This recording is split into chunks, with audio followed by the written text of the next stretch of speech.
30 ലക്ഷം എന്ന് കേട്ടതും അവൾക്ക് കാലിനടിയിലെ മണ്ണ് ഒലിച്ചു പോകുന്നത് പോലെ തോന്നി. അവളുടെ കോപത്തിന് മുന്നിൽ ഗൗതം വാക്കുകളില്ലാതെ നിന്നു. നിനക്കറിയോ, ദിവസേന പ്രശ്നങ്ങൾ സൃഷ്ടിക്കുന്നത് നിനക്കൊരു ശീലമായിരിക്കുന്നു.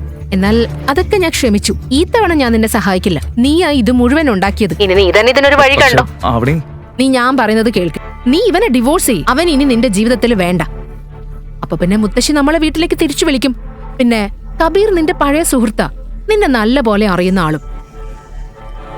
അവന്റെ കുടുംബം വളരെ ധനികരാണ്. 30 ലക്ഷം ഒന്നും അവർക്കൊരു വിഷയമേ അല്ല. അവൻ നിന്നെ സഹായിക്കും. ഗീതയ്ക്ക് കബീർ മാത്രമായിരുന്നു ആശ്രയം. പക്ഷെ അവനെക്കുറിച്ച് ആവണിക്ക് നന്നായി അറിയാമായിരുന്നു. ഹലോ. ഹേ ആവണി, ഇവിടെ വലിയൊരു പ്രശ്നമുണ്ടായി. ഇപ്പോഴും നിനക്ക് ഇത് തന്നെയല്ലേ പണി? ഇന്നിപ്പോ വീണ്ടും എന്താ പ്രശ്നം? ആക്ച്വലി ഞാൻ അച്ഛനോടൊപ്പം ഒരു ആന്റിക് ഷോപ്പിൽ വന്നതായിരുന്നു. അപ്പോ ഇവിടെ ഒരു പ്രതിമ കൈതട്ടി വീണു. ഇപ്പോ ഈ ആളുകൾ പണം ആവശ്യപ്പെടുന്നുണ്ട്. എന്നിട്ട് എന്തായി? അവര് 30 ലക്ഷം രൂപയാ ചോദിക്കുന്നത്. എന്ത്? 30 ലക്ഷോ? അതും ഒരു വിഗ്രഹത്തിന്? അതാ എനിക്കും ഒന്നും മനസ്സിലാവുന്നില്ല. ഗൗതം, നീ സീരിയസ് ആണോ? നീ ദിവസം മുഴുവൻ ഒന്നും ചെയ്യാതെ വീട്ടിലിരിക്കുന്നതും വയറ് നിറയെ ആഹാരം കഴിക്കുന്നതും പോരാഞ്ഞിട്ടാണോ ഇനി പുതിയ പ്രശ്നങ്ങൾ ഉണ്ടാക്കുന്നത്? നീ തന്നെ പറ.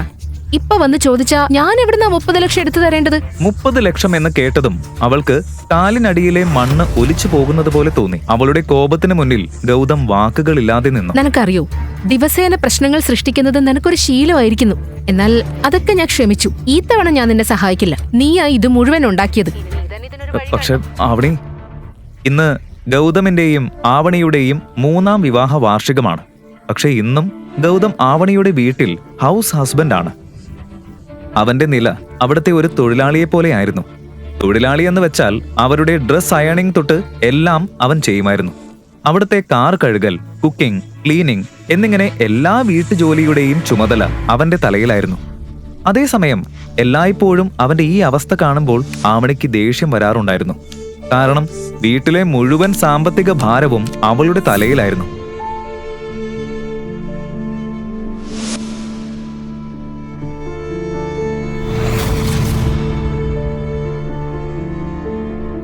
പക്ഷെ ആവണി, ഞാനല്ല, അച്ഛന്റെ കൈകൊണ്ട് അത് പൊട്ടിയത്. ഇതിൽ എന്റെ തെറ്റെന്താ? ഞാനത് പറയാൻ ശ്രമിച്ചപ്പോഴേക്കും നീ ഫോൺ കട്ട് ചെയ്തു.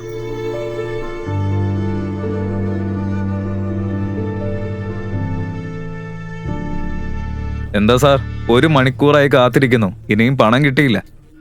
നിങ്ങളെ ആരും സഹായിക്കാനും റെഡിയല്ലേ? മാത്രമല്ല, ആ വയസ്സിന് ഇവിടെ നിന്നും ഓടാൻ ശ്രമിച്ചു. ഞങ്ങളുടെ ഗാർഡ്സ് കണ്ടില്ലെങ്കിൽ അയാൾ ഓടി രക്ഷപ്പെട്ടേനെ. നോക്ക് സാർ, ഇപ്പോൾ സമയം 2 5 മണിക്ക് മുൻപായിട്ട് പണം ഇവിടെ എത്തിയില്ലെങ്കിൽ ഞാൻ പോലീസിനെ വിളിക്കും.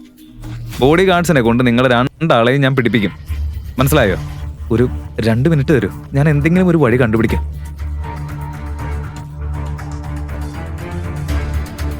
അച്ഛാ, പണം അടയ്ക്കാതെ ഇവരും നമ്മളെ ഇവിടുന്ന് വിടില്ല. എനിക്ക് ജയിലിൽ പോവാൻ കഴിയില്ല.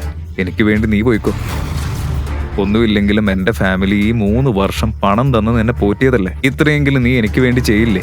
അച്ഛാ, ഞാൻ ജയിലിൽ പോയേനെ. പക്ഷെ ഇവര് വളരെ കടുംപിടുത്തക്കാരാ. ഇവര് ഇതങ്ങനെയൊന്നും വിടില്ല. ഇപ്പൊ തന്നെ ആ മാനേജർ ഭീഷണിപ്പെടുത്തിയത് കണ്ടില്ലേ? അപ്പൊ പണം കൊടുക്കുക. അതാണ് 30 ലക്ഷം കൊടുക്കേണ്ടി വരും. എന്റെ കയ്യിൽ 30 പൈസ പോലും ഇല്ല. എന്റെ കയ്യിൽ ഒന്നുമില്ല. എവിടെന്നാ ഞാൻ ഈ പണം കൊടുക്കുക? എന്നാ അവളെ വിളിക്കേ. ഞാൻ വിളിച്ചു. അവള് മുഴുവൻ കേൾക്കാതെ ഫോൺ കട്ട് ചെയ്തു. നീ ഇങ്ങനെ ഒന്നിനും കൊള്ളാത്തൊരു മരുമകനായല്ലോ. എന്റെ മകളോട് നിന്റെ കാര്യം പോലും പറയാൻ നിനക്ക് പറ്റുന്നില്ലേ? ശരി, നീ ആ ഫോണിങ്ങതാ, ഞാൻ വിളിക്കാം.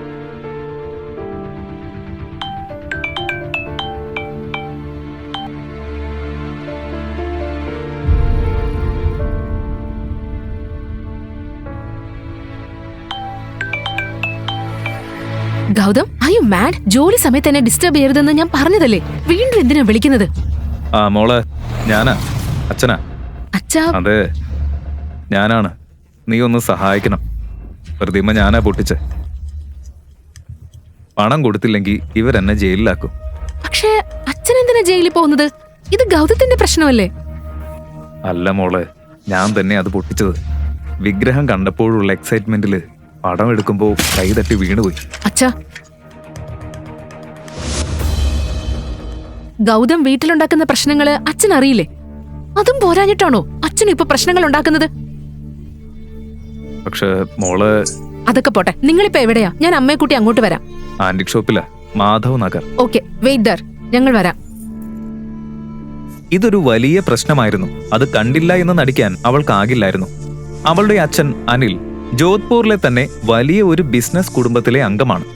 പക്ഷേ അവളുടെ മുത്തശ്ശി ഗായത്രി ദേവി ഗൗതമിനെയും അവരുടെ വിവാഹത്തെയും എപ്പോഴും എതിർത്തിരുന്നു. 3 വർഷം മുൻപ് ആവണിയുടെ മുത്തശ്ശൻ മാധവൻ ഗൗതമിനെ പുഷ്കറിൽ വെച്ച് കണ്ടപ്പോഴാണ് അവനെ തിരിച്ചറിഞ്ഞത്. അങ്ങനെ അദ്ദേഹത്തിന്റെ ഏറ്റവും പ്രിയപ്പെട്ട കൊച്ചുമകളെ അവനെ കൊണ്ട് വിവാഹം കഴിപ്പിച്ചു. ആവണിക്ക് തന്റെ മുത്തശ്ശനോടുള്ള ഇഷ്ടം കാരണം അവൾക്ക് മറിച്ചൊന്നും പറയാനായില്ല. പക്ഷേ വിവാഹത്തിന് കുറച്ചു നാളുകൾക്ക് ശേഷം മാധവൻ മരിക്കുകയും അദ്ദേഹത്തിന് മാത്രം അറിഞ്ഞിരുന്ന ഗൗതം ആരാണ് എന്ന രഹസ്യവും അതോടെ മൺമറഞ്ഞു. ആരാണ് ഗൗതം? എങ്ങനെയാണ് അദ്ദേഹം ഗൗതമിനെ തിരിച്ചറിഞ്ഞത്? അദ്ദേഹത്തിന്റെ മരണശേഷം സ്വത്തുക്കൾ ആരെല്ലാം ആയിരിക്കും ഏൽക്കുക? പിന്നീട് അവളുടെ മുത്തശ്ശി ഗായത്രി ദേവി കാര്യങ്ങൾ കയ്യിലെടുത്തു. അവർക്ക് കുടുംബത്തിന്റെ സ്റ്റാറ്റസും രീതികളും പദവികളും അത്രയും പ്രധാനപ്പെട്ടതായിരുന്നു. അതുകൊണ്ട് തന്നെ മാധവൻ പോയ ശേഷം അവർ അനിലിനെയും കുടുംബത്തെയും അവരുടെ കുടുംബത്തിൽ നിന്നും പുറത്താക്കി.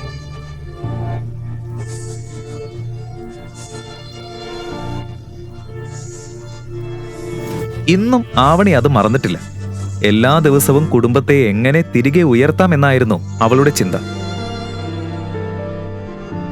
ഇന്ന് വീണ്ടും അവളുടെ ജീവിതത്തിൽ ഒരു പ്രശ്നം വന്നിരിക്കുന്നു. അവൾ വേഗത്തിൽ അമ്മ ഗീതയെയും കൂട്ടി മാധവ് നഗറിലേക്ക് പോയി.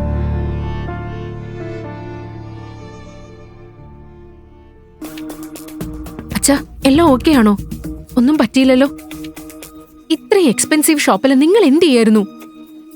ഞങ്ങള് ഇതുവഴി പാസ് ചെയ്യായിരുന്നു. അപ്പോ അച്ഛൻ അകത്ത് കയറി ഇതെല്ലാം കാണാനൊരു ആഗ്രഹം. അങ്ങനെയാ ഞങ്ങള് ഉള്ളിൽ കയറിയത്. എന്നിട്ട് എപ്പോഴത്തെയും പോലെ ഇതുപോലും മാനേജ് ചെയ്യാൻ നിനക്കായില്ല അല്ലേ? അച്ഛൻ അത്രയ്ക്ക് ആഗ്രഹം ഉണ്ടായിരുന്നെങ്കിൽ നിനക്കൊന്ന് ശ്രദ്ധിച്ചൂടെ? ഞാൻ എന്ത് ചെയ്യാനമ്മേ?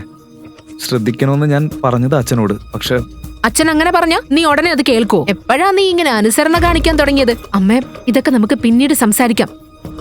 ഇപ്പൊ എന്ത് ചെയ്യാൻ പറ്റുമെന്നാണ് നമ്മൾ ചിന്തിക്കേണ്ടത്. 30 ലക്ഷം നമ്മൾ എവിടെ നിന്നുണ്ടാക്കും? എനിക്കിതെല്ലാം കേട്ടിട്ട് തന്നെ ദേഷ്യം വരുന്നുണ്ട്.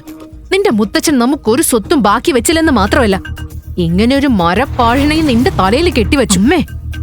എന്തമ്മേ, നമ്മുടെ വീടും കാറും വിറ്റ് നമ്മൾ തെരുവിലേക്ക് ഇറങ്ങണോ? അതൊക്കെ വിറ്റാലും ഇത്രയും പണം എവിടെ നിന്ന് കിട്ടും? ഈ പ്രശ്നത്തിന് ഒരു പരിഹാരം കാണാൻ എല്ലാവരും ശ്രമിച്ചു. പക്ഷേ സമയം ഒരുപാട് കഴിഞ്ഞിരുന്നു. മാനേജർ അനിലിനെ ശ്രദ്ധിക്കുന്നുണ്ടായിരുന്നു. പണം കിട്ടുമെന്ന യാതൊരു പ്രതീക്ഷയും ഇല്ലാത്തതുകൊണ്ട് മാനേജർ കമ്മീഷണറിനെ കാര്യങ്ങൾ അറിയിച്ചു. ഇനി 3 മണിക്കൂർ കഴിഞ്ഞാൽ പോലീസ് അവിടെ എത്തും. ഡാഡ്, മുത്തശ്ശിയോട് സഹായം ചോദിച്ചാലോ? ഞാൻ മെല്ലെ മെല്ലെ പണം തിരിച്ചടച്ചോളാം. പക്ഷെ മോളെ, മുത്തശ്ശി നമ്മളെ സഹായിക്കില്ല. കാരണം നിനക്കറിയില്ലേ? എങ്കിലും ഒന്ന് വിളിച്ചു നോക്കാം. ആവണി വേഗം ഗായത്രി ദേവിയെ വിളിച്ചു.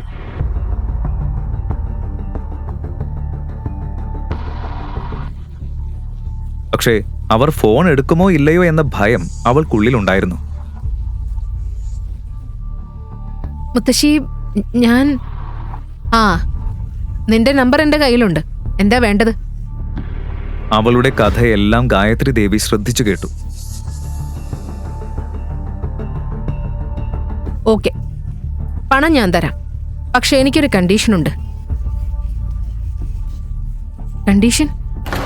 എന്ത് കണ്ടീഷൻ? നമ്മളെല്ലാവരും ചേർന്ന് ജോധ്പൂരിൽ ചാരിയറ്റ് ഗ്രൂപ്പിനൊപ്പം ഒരു വലിയ ബിസിനസ് തുടങ്ങാനിരിക്കുകയാണ്. നിനക്ക് എന്നോട് ഇപ്പോഴും ഇത്രയെങ്കിലും ബഹുമാനം ഉണ്ടെങ്കിൽ, എന്നെ നിന്റെ മുത്തശ്ശിയായിട്ട് കാണുന്നുണ്ടെങ്കിൽ, നീ ഇപ്പോൾ തന്നെ ഗൗതമിനെ ഡിവോഴ്സ് ചെയ്ത് ചാരിയറ്റ് ഗ്രൂപ്പിന്റെ ചെയർമാന്റെ മകൻ കബീറിനെ വിവാഹം ചെയ്യണം. മുത്തശ്ശി, എങ്ങനെ ഇത് പറയാൻ തോന്നുന്നു? ഈ പ്രശ്നത്തിൽ ഗൗതം കുറ്റക്കാരനല്ലല്ലോ. അതൊന്നും എനിക്കറിയേണ്ട ആവശ്യമില്ല. നീ അതിന് സമ്മതിച്ച പണം ഞാൻ തരാം. മുത്തശ്ശി, അച്ഛൻ നിങ്ങളുടെ മകനല്ലേ? അദ്ദേഹത്തിനോട് നിങ്ങൾക്ക് എങ്ങനെ ഇങ്ങനെ ചെയ്യാൻ കഴിയുന്നു? ഇന്ന് അനിലിന് ഈ പ്രശ്നം വന്നത് നീ കാരണമാണ്. അതുകൊണ്ട് നീ ഇതിന് സമ്മതിച്ച ഞാൻ പണം തരും. മുത്തശ്ശി, ആവണിക്ക് ഇനി വേറെ വഴിയില്ലായിരുന്നു. ആവണി, നീ വിഷമിക്കല്ലേ. ഞാൻ എന്തെങ്കിലും ഒരു വഴി നോക്കട്ടെ. നീ എന്ത് നോക്കട്ടേന്നാ? ഇത്രയും പണം നീ റോഡിലിരുന്ന് ഭിക്ഷ ചോദിക്കൂ? അവനി, നീ ഞാൻ പറയുന്നത് കേൾക്ക്. നീ ഇവനെ ഡിവോഴ്സ് ചെയ്യ്. അവൻ ഇനി നിന്റെ ജീവിതത്തിൽ വേണ്ട. അപ്പൊ പിന്നെ മുത്തശ്ശി നമ്മളെ വീട്ടിലേക്ക് തിരിച്ചു വിളിക്കും. പിന്നെ കബീർ നിന്റെ പഴയ സുഹൃത്താ, നിന്നെ നല്ല പോലെ അറിയുന്ന ആളും. അവന്റെ കുടുംബം വളരെ ധനികരാണ്.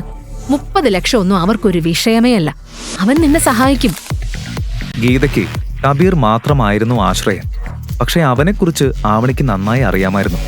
അവൻ ചാരിയറ്റ് ഗ്രൂപ്പിന്റെ വൈസ് ചെയർമാൻ ശേഖർ ആനന്ദിന്റെ പണക്കാരനായ മകനായിരുന്നു. അവർ ചെറുപ്പം മുതൽ തന്നെ കളിക്കൂട്ടുകാരായിരുന്നു. അവൻ അത്ര നല്ല സ്വഭാവക്കാരനായിരുന്നില്ല. പെൺകുട്ടികൾ അവന്റെ വീക്ക്നെസ് ആയിരുന്നു. ആ പേരിൽ ഒരുപാട് കേസുകളും അവന്റെ പേരിലുണ്ട്. പക്ഷേ അവന്റെ അച്ഛൻ ശേഖർ ആനന്ദ് അതെല്ലാം പണം കൊടുത്ത് ഒതുക്കും.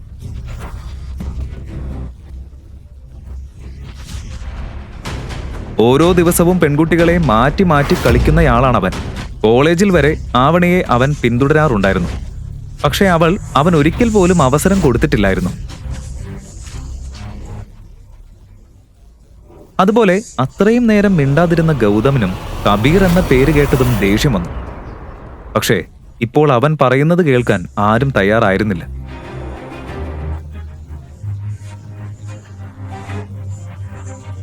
അവൻ ഷോറൂമിന് പുറത്തേക്ക് ഇറങ്ങിപ്പോയി. ഫോൺ എടുത്ത് ഒരു നമ്പർ ഡയൽ ചെയ്തു. ഫോൺ റിങ് ചെയ്തു തുടങ്ങിയപ്പോൾ അവന്റെ ഹൃദയം കൂടുതൽ വേഗത്തിൽ മിടിച്ചു. ഹലോ, മുൻഷിജി അല്ലേ? അതെ, ഞാൻ തന്നെ. ഞാനാ ഗൗതം. എന്തൊക്കെയുണ്ട് വിശേഷം? ഗൗതം ഫോണിൽ സംസാരിക്കുന്നത് മറ്റാരോടും ആയിരുന്നില്ല. അവന്റെ അച്ഛൻ രഘുവേന്ദ്ര സിംഗ് റാത്തോറിന്റെ കാര്യസ്ഥനോടായിരുന്നു. അവരുടെ രാജവംശത്തിൽപ്പെട്ടിരുന്ന കാര്യസ്ഥനായിരുന്നു കമൽ സ്വരൂപ്. രഘുവേന്ദ്ര സിംഗ് റാത്തോർ അവിടുത്തെ രാജാവായിരുന്നു. അദ്ദേഹത്തിന്റെ ഇളയ മകൻ അഥവാ രാജകുമാരനാണ് ഗൗതം. അവൻ ജനിച്ചതും വളർന്നതും എല്ലാം കൊട്ടാരത്തിലായിരുന്നു. ചെറുപ്പം മുതൽ തന്നെ സിംഹാസനമൊക്കെയുള്ള ജീവിതം. പക്ഷേ വളർന്നു വന്നപ്പോൾ പുറം ലോകത്ത് എന്താണ് നടക്കുന്നത് എന്നറിയാനുള്ള അവന്റെ ആകാംക്ഷ കൂടി വന്നു. അവന്റെ ഈ ആഗ്രഹം കൂടിക്കൊണ്ടിരുന്നു. കൊട്ടാരത്തിലെ ജീവിതം അവൻ അപ്പോഴേക്കും മടുത്തു തുടങ്ങിയിരുന്നു. അങ്ങനെയിരിക്കെ ഒരു ദിവസം രഘുവേന്ദ്ര തന്റെ കൂട്ടുകാരന്റെ മകൾ ദീപ്ശികയുമായി അവന്റെ വിവാഹം നിശ്ചയിച്ചു. അവളെ അവന് ചെറുപ്പം മുതലേ അറിയാമായിരുന്നുവെങ്കിലും അവളോട് അവൻ ഇഷ്ടമൊന്നും ഉണ്ടായിരുന്നില്ല. അങ്ങനെ കല്യാണ ദിവസം അവൻ ആ വീടും സ്വത്തും എല്ലാം വിട്ട് മണ്ഡപത്തിൽ നിന്നും ഇറങ്ങിപ്പോയി. ഇന്നും സമർ മാൻഷനിൽ ആ മണ്ഡപം അതേ രീതിയിൽ തന്നെ നിലനിർത്തിയിരുന്നു.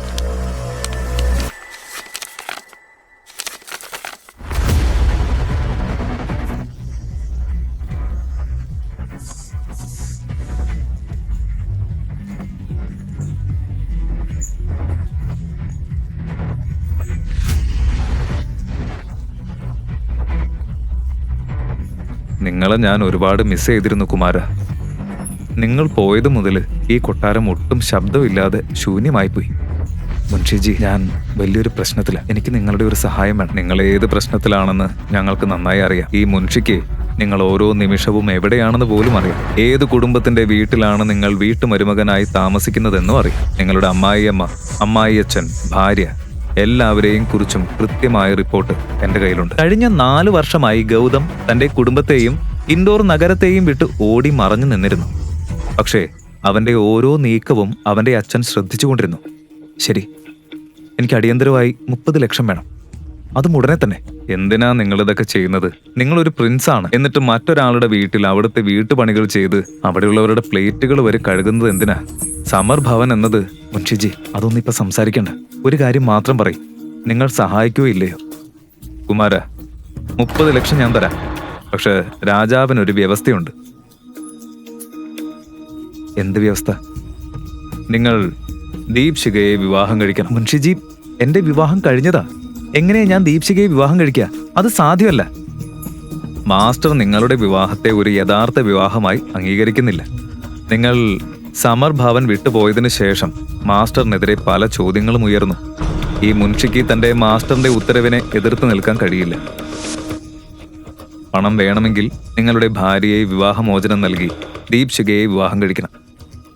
അത് നിരസിക്കാൻ നിൽക്കുമ്പോൾ ആവണിയുടെ മുഖം അവന്റെ മുന്നിൽ തെളിഞ്ഞു. കബീറിനെ പോലെ ഒരു വൃത്തികെട്ടവനോട് സഹായം ചോദിക്കാൻ സ്വന്തം ജീവിതം വരെ പണയം വെക്കാൻ പോകുന്ന ആവണി. ശരി മുൻഷിജി, എനിക്ക് സമ്മതം. പക്ഷെ എനിക്ക് 1 വർഷം സമയം വേണം. ആവണിയെ ഞാൻ തന്നെ ഒഴിവാക്കാം. പിന്നെ അച്ഛൻ പറയുന്ന ആരായാലും ഞാൻ വിവാഹം കഴിക്കാം. 4 വർഷം ഞങ്ങൾ കാത്തിരുന്നു. ഇനി 1 വർഷം കൂടി കാത്തിരിക്കാം. ഇത് കേട്ടാൽ മാസ്റ്ററിനും സന്തോഷമാവും. പക്ഷെ എനിക്കും ഒരു വ്യവസ്ഥയുണ്ട്. ഈ 30 ലക്ഷത്തോടൊപ്പം എനിക്ക് മറ്റൊരു കാര്യം കൂടിയും വേണം. ചാരിയറ്റ് ഗ്രൂപ്പ് എനിക്ക് വേണം. ചാരിയറ്റ് ഗ്രൂപ്പ് എന്തിന്? അത് ഞാൻ പിന്നെ വിശദീകരിക്കാം. സർ, അതിപ്പോ തന്നെ പറയേണ്ടി വരും. കാരണം ഞാൻ ഇപ്പോൾ ചാരിയറ്റ് ഗ്രൂപ്പ് ഓഫീസിന്റെ പുറത്താണ് നിൽക്കുന്നത്. എന്ത്? നിങ്ങൾ ചാരിയറ്റ് ഗ്രൂപ്പിന്റെ ഓഫീസിന്റെ അടുത്തുണ്ടോ? അതേ കുമാര, ഒരു ജോലി തീർക്കാൻ ഇവിടെയും വരെ വന്നതാ. നിങ്ങൾ ഇവിടെ വരൂ. അപ്പോഴേക്കും ചാരിയറ്റ് വാങ്ങാനുള്ള പ്രോസസ്സ് ഞാൻ തുടങ്ങാം. ശരി മുൻഷിജി, ഞാനിപ്പോ തന്നെ വരാം. മുൻഷിജിയുടെ രീതിയെ ഗൗതമിന് നന്നായി അറിയാമായിരുന്നു. മുൻഷി കമൽ സ്വരൂപ് വാക്ക് പാലിക്കുന്ന ആളായിരുന്നു. അദ്ദേഹത്തിന്റെ സ്വാധീനം കൊണ്ട് വലിയവരെ പോലും നിശബ്ദരാക്കാൻ കഴിയും. അതേസമയം ഗീത ആവണിയെ കബീറിന്റെ അടുത്തേക്ക് പോകാൻ പ്രേരിപ്പിച്ചുകൊണ്ടിരുന്നു. എനിക്ക് ആ ചെക്ക് എത്രയും വേഗം വേണം. അതാണ് ആവണിയെ കബീറിന്റെ അടുത്തേക്ക് പോകുന്നത് തടയാനുള്ള ഏക മാർഗം. ചേട്ടാ, നിർത്ത്. നേരെ പോ, വേഗം.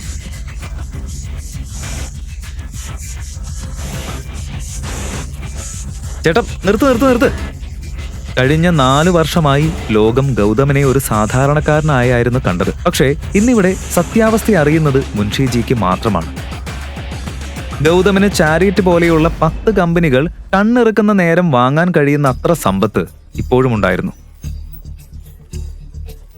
മുൻഷിജി ഗൗതമിനെ കണ്ടതും അദ്ദേഹത്തിന്റെ കണ്ണുകൾ കണ്ണുനീരിൽ നിറഞ്ഞു. മുൻഷിജി, കമ്പനി വാങ്ങാനുള്ള എല്ലാ നടപടികളും പൂർത്തിയായോ? നിങ്ങളുടെ ഫോൺ വന്നത് മുതൽ എല്ലാം ഞാൻ പൂർത്തിയാക്കി. ഇനി നിങ്ങളുടെ ഒപ്പിന് വേണ്ടിയാണ് കാത്തിരിക്കുന്നത്. ഗുഡ്.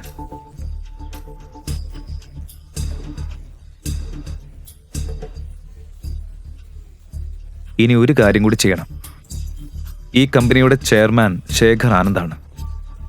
അയാൾക്ക് കബീർ ആനന്ദ് എന്ന ഒരു മോശക്കാരൻ മകനുണ്ട്. ശേഖർ ആനന്ദ് പറയാതെ ഈ കമ്പനിയിൽ ഒരു ഇല പോലും കുലുങ്ങില്ലെന്ന് ഞാൻ കേട്ടിട്ടുണ്ട്. അതെ, അത് ശരിയാണ്. ഗുഡ്. അപ്പോ ശേഖർ ആനന്ദ് അത്യാവശ്യം ജോലി ചെയ്ത് കഴിഞ്ഞുവെന്ന് തോന്നുന്നു. ഇനി അവന് കുറച്ച് വിശ്രമം കൊടുക്കാം. ഈ കമ്പനിയിൽ നിന്ന് നേരെ ജയിലിലേക്ക് അയക്കാനുള്ള ക്രമീകരണം ചെയ്യും. ഇപ്പോ ഈ കമ്പനിയുടെ മുഴുവൻ അധികാരവും നിങ്ങളുടെ കൈകളിലാണ്. നിങ്ങൾക്ക് ഇഷ്ടമുള്ളത് ചെയ്യാം. വേണമെങ്കിൽ ചെയർമാൻ സ്ഥാനം നിങ്ങൾക്ക് തന്നെ ഏറ്റെടുക്കാം. വേണ്ട മുൻഷിജി, എനിക്ക് ചെയർമാൻ പോസ്റ്റ് വേണ്ട. ഈ കമ്പനിയുടെ വൈസ് ചെയർമാൻ ആരാന്ന് പറയും? അഭിനവ് ഗുപ്ത. എന്നാൽ അഭിനവ് ഗുപ്തയെ വിളിച്ച് ഇനി മുതൽ ഈ കമ്പനിയുടെ പുതിയ ചെയർമാൻ അവനാണെന്ന് അറിയിക്കും. മുൻഷി കമൽ സ്വരൂപിന്റെ വഴി തടയാൻ ആരും ധൈര്യപ്പെടില്ല. ഗൗതമിന്റെ കണ്ണുകളിൽ ഒരു വ്യത്യസ്തമായ തീപ്പൊരി വ്യക്തമായി കാണാമായിരുന്നു.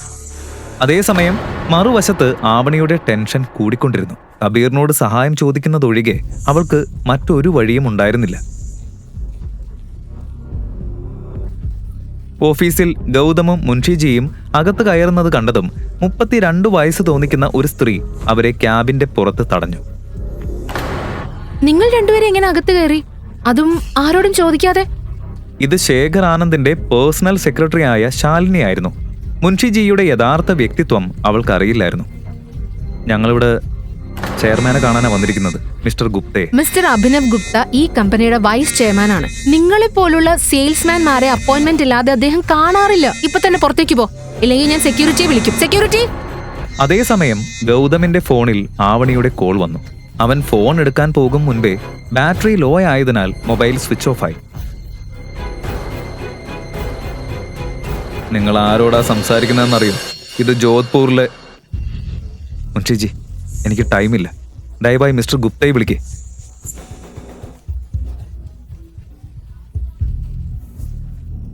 ഹലോ. അഭിനവ് ഗുപ്തയ്ക്ക് മുൻഷിജിയെ നന്നായി അറിയാമായിരുന്നു. അയാൾ ഉടനെ തന്നെ തന്റെ ക്യാബിനിൽ നിന്ന് പുറത്തേക്ക് വന്നു. കേൾക്കൂ, ഞാൻ നിങ്ങൾക്ക് ലാസ്റ്റ് വാർണിംഗ് തരാം. മിസ് ശാലിനി, അതിഥികളോട് ഇങ്ങനെയാണോ സംസാരിക്കുന്നത്? സോറി സർ, പക്ഷേ. മിണ്ടാതിരിക്കേ. നിന്റെ ഈ പെരുമാറ്റത്തിന് എനിക്ക് നിന്നെ ഈ കമ്പനിയിൽ നിന്ന് പുറത്താക്കാൻ കഴിയുമെന്ന് എനിക്കറിയില്ലേ? ഓഫീസിൽ ശാലിനിയെ ഇങ്ങനെ ആരെങ്കിലും അപമാനിക്കുന്നത് ഇതാദ്യമായിരുന്നു. അവൾ ഉടൻ തന്നെ ശേഖർ ആനന്ദിനെ ഫോൺ ചെയ്ത് എല്ലാം പറഞ്ഞു. അതേസമയം ഗൗതം മുൻഷിജിയുമായി ഓഫീസ് ഫോർമാലിറ്റികൾ പൂർത്തിയാക്കുന്നതിന്റെ തിരക്കിലായിരുന്നു. അപ്രതീക്ഷിതമായി അവന്റെ കണ്ണ് ക്ലോക്കിൽ വീണു. അപ്പോഴേക്കും മണി 4 ആയിരുന്നു. ഇനി അവന്റെ കയ്യിൽ വെറും 2 മണിക്കൂർ മാത്രമേ ഉള്ളൂ. ഡോക്യുമെന്റുകളിൽ ഒപ്പുവെച്ച് ഓഫീസിൽ നിന്ന് പുറത്തേക്ക് ഇറങ്ങാൻ പോകുമ്പോഴാണ് കണ്ണുകളിൽ തീ പിടിച്ച കോപവുമായി ഒരാൾ മുന്നിൽ നിൽക്കുന്നത് അവൻ കണ്ടത്. എന്താ ഇവിടെ നടക്കുന്നത്? അഭിനവ്, നീ തന്നെ നിന്നെ ചെയർമാൻ എന്ന് വിളിച്ചു തുടങ്ങിയോ? ശാലിനിയെ പുറത്താക്കാനുള്ള ധൈര്യം നിനക്ക് എവിടെന്നാ കിട്ടിയത്? പറയ്. ഈ അധികാരം മിസ്റ്റർ അഭിനവിന് ഞാനാണ് കൊടുത്തത്. ഇന്നു മുതൽ ഈ കമ്പനിയുടെ ചെയർമാൻ അവനാണ്. ആണോ? അതിന് നമ്മളാരാണാവോ? ഞങ്ങളുടെ കമ്പനിയിൽ കയറി വന്ന് ഷോ കാണിക്കാൻ? ഞാൻ മുൻഷി കമൽ സ്വരൂപ്.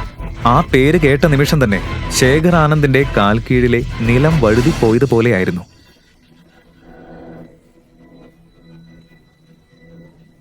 മിസ്റ്റർ കമൽ, നിങ്ങൾ നിങ്ങൾ മുമ്പ് പറഞ്ഞില്ലല്ലോ. പറഞ്ഞിരുന്നെങ്കിൽ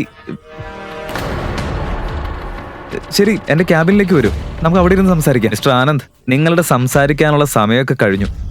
ഈ കമ്പനിയുടെ മറവിൽ നിങ്ങൾ നടത്തുന്ന അനധികൃത ഇടപാടുകളെല്ലാം ഞങ്ങൾക്കറിയാം. അതോടൊപ്പം ഗൗതം ഒരു കത്ത് അവന്റെ കയ്യിൽ കൊടുത്തു. അതിൽ ഈ കമ്പനിയുടെ പുതിയ ഉടമ ഇനി ഗൗതമാണെന്ന് വ്യക്തമായി എഴുതിയിരുന്നു.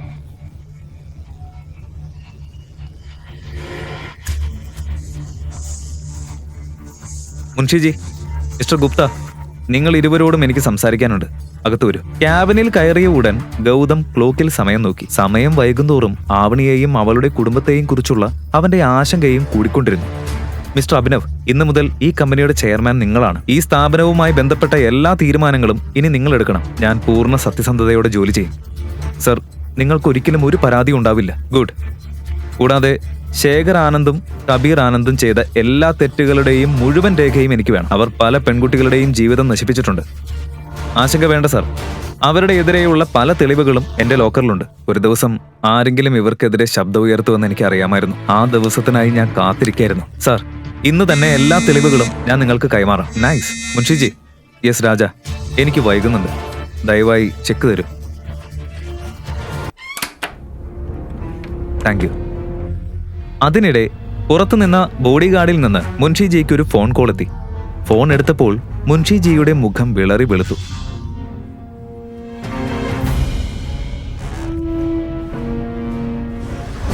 സർ, അവനി കബീർ ആനന്ദിന്റെ റൂമിലുണ്ട്.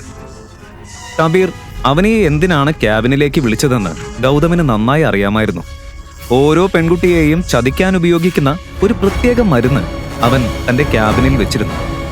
ഓഫീസിലെ പലർക്കും ഈ സത്യം അറിയാമായിരുന്നു. പക്ഷേ കബീറിനെയും ശേഖറിനെയും ഭയന്ന് ആരും ശബ്ദമുയർത്തിയില്ല. ഇന്ന് പുതിയ ഉടമയായ ഗൗതമിന്റെ കോപത്തിന് ഇരയാകാൻ പോകുന്നത് കബീർ ആയിരുന്നു. കമിൻ. മുൻഷിജി പറഞ്ഞത് കേട്ടതും ഗൗതം ചെക്ക് കയ്യിലെടുത്ത് നേരെ കബീറിന്റെ ക്യാബിനിലേക്ക് നടന്നു.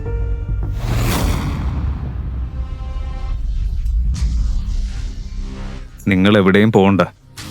ഈ കാര്യം സാറ് തന്നെ കൈകാര്യം ചെയ്യും. പിന്നെ ഒരു കാര്യം ഓർത്തോ, സാർ ആരാണെന്നുള്ള കാര്യം ആരും അറിയരുത്. Okay Munshiji. Avani, come sit.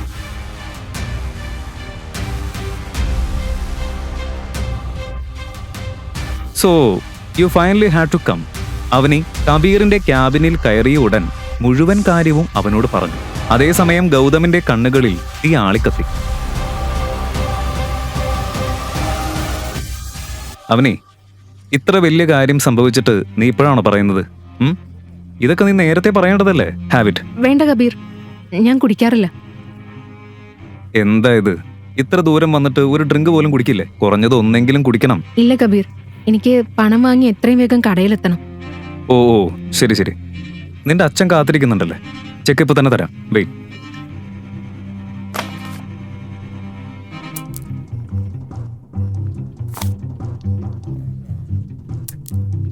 നീ ഇപ്പൊ എന്റെ കൂടെ കുടിച്ചില്ലെങ്കിൽ എനിക്കതൊരു അപമാനവും. താങ്ക്സ് കബീർ, പക്ഷെ എനിക്ക് ശരിക്കും കുടിക്കാൻ പറ്റില്ല. ആ പിന്നെ, നിന്റെ ഈ പണം എത്രയും വേഗം തന്നെ തിരിച്ചു തരാൻ ഞാൻ നോക്കാം. എനിക്ക് പണത്തെക്കുറിച്ച് ചിന്തയില്ല. കബീർ വേട്ടയാടുന്ന കണ്ണുകളോടെ അവനിയിലേക്ക് മെല്ലെ മെല്ലെ അടുക്കാൻ തുടങ്ങി.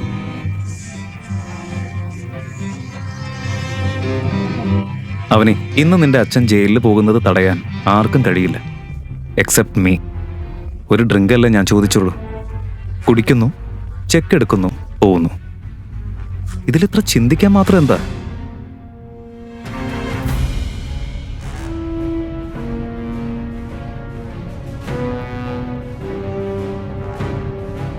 കബീർ, ഞാനിത് കുടിച്ചാ നീ ഈ ചെക്ക് ഉറപ്പായും തരില്ലേ? അഫ്കോഴ്സ്, എനിക്ക് ഈ പണം വലിയ കാര്യമല്ല. ഹാവിറ്റ്. അവനിയെ ഇന്ന് രാത്രി സ്വന്തമാക്കാനാണ് കബീർ തന്റെ മനസ്സിൽ തീരുമാനിച്ചിരുന്നത്. അവനിയുടെ മുന്നിൽ വേറെ വഴിയില്ലായിരുന്നു. ഗ്ലാസ് അവൾ ചുണ്ടിൽ വെക്കാനിരുന്നതും വാതിൽക്കൽ ഇടിമുഴക്കത്തോടെ ഒരു ശബ്ദം കേട്ടു. അവനിയുടെ കയ്യിൽ ഗ്ലാസ് കണ്ട നിമിഷം ഗൗതം കോപത്തിൽ കബീറിനെ നോക്കി. ആരാ നീ? നീ എങ്ങനെ അകത്ത് കയറി? ഗൗതം, ഗൗതം, നീ ഇവിടെ എന്താ ചെയ്യുന്നേ? ഞാനിപ്പോ വന്നില്ലെങ്കിൽ ഇയാൾ നിന്നോട് എന്ത് ചെയ്തേനെന്ന് പോലും എനിക്കറിയില്ല. ഗൗതം, നീ എങ്ങനെ ഇങ്ങനെ ചിന്തിക്കുന്നു? ഞാൻ കബീറിനോട് സഹായം ചോദിക്കാനാ വന്നത്. ഇവൻ എത്ര തരം താഴ്ന്നവനാണെന്ന് നിനക്കറിയില്ല. ഓ ഹലോ, എങ്ങോട്ടാ നീ കയറി പോകുന്നത്? നീ ആരോടാ സംസാരിക്കുന്നതെന്നറിയോ? നോ കബീർ, ഇതെന്റെ ഭർത്താവാ. ഓ, അപ്പോ ഇതാണ് വീട്ടുവേലക്കാരൻ മരുമകൻ. അവനി, ഇപ്പൊ തന്നെ ഇവനോട് എന്റെ കാലിൽ വീണ് മാപ്പ് പറയാൻ പറയും. ഇല്ലെങ്കിൽ ഇന്ന് ഇവിടെ നിന്ന് ജീവനോട് ആരും പോവില്ല. അവനി, ഈ ചെക്കിന്റെ കാര്യം നീ അങ്ങ് മറന്നേക്ക്.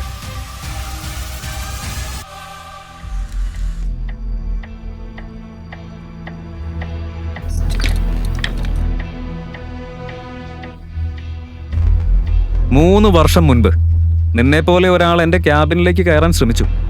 ഇന്നും അവന്റെ കുടുംബം അവന്റെ ശരീരം അന്വേഷിച്ചുകൊണ്ടിരിക്കുക.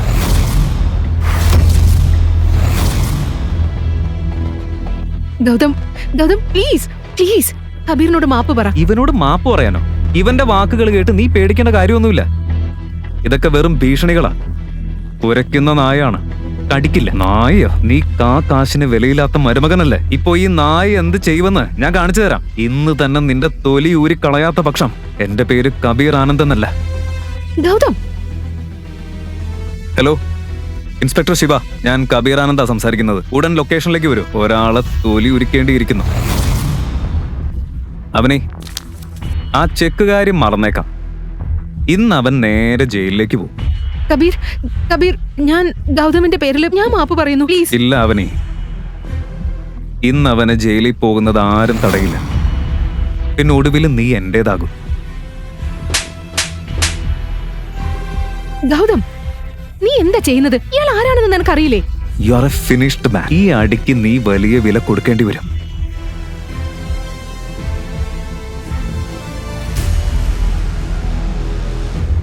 ഡാഡ്, ഈ നായ എന്റെ മേൽ കൈ ഉയർത്താൻ ശ്രമിച്ചു. തന്റെ അച്ഛന്റെ അവസ്ഥ കണ്ടപ്പോൾ കബീറിന്റെ കണ്ണുകൾ ഞെട്ടലിൽ വിടർന്നു. എന്താണ് നടക്കുന്നതെന്ന് മനസ്സിലാക്കുന്നതിന് മുൻപേ കോൺസ്റ്റബിൾസ് അവനെ പിടിച്ചു. കൈ വിലങ്ങിട്ട് മുട്ടുകുത്തിച്ച് നിലത്തിരുത്തി. ഇൻസ്പെക്ടർ, നിങ്ങൾക്ക് എന്താ പറ്റിയത്?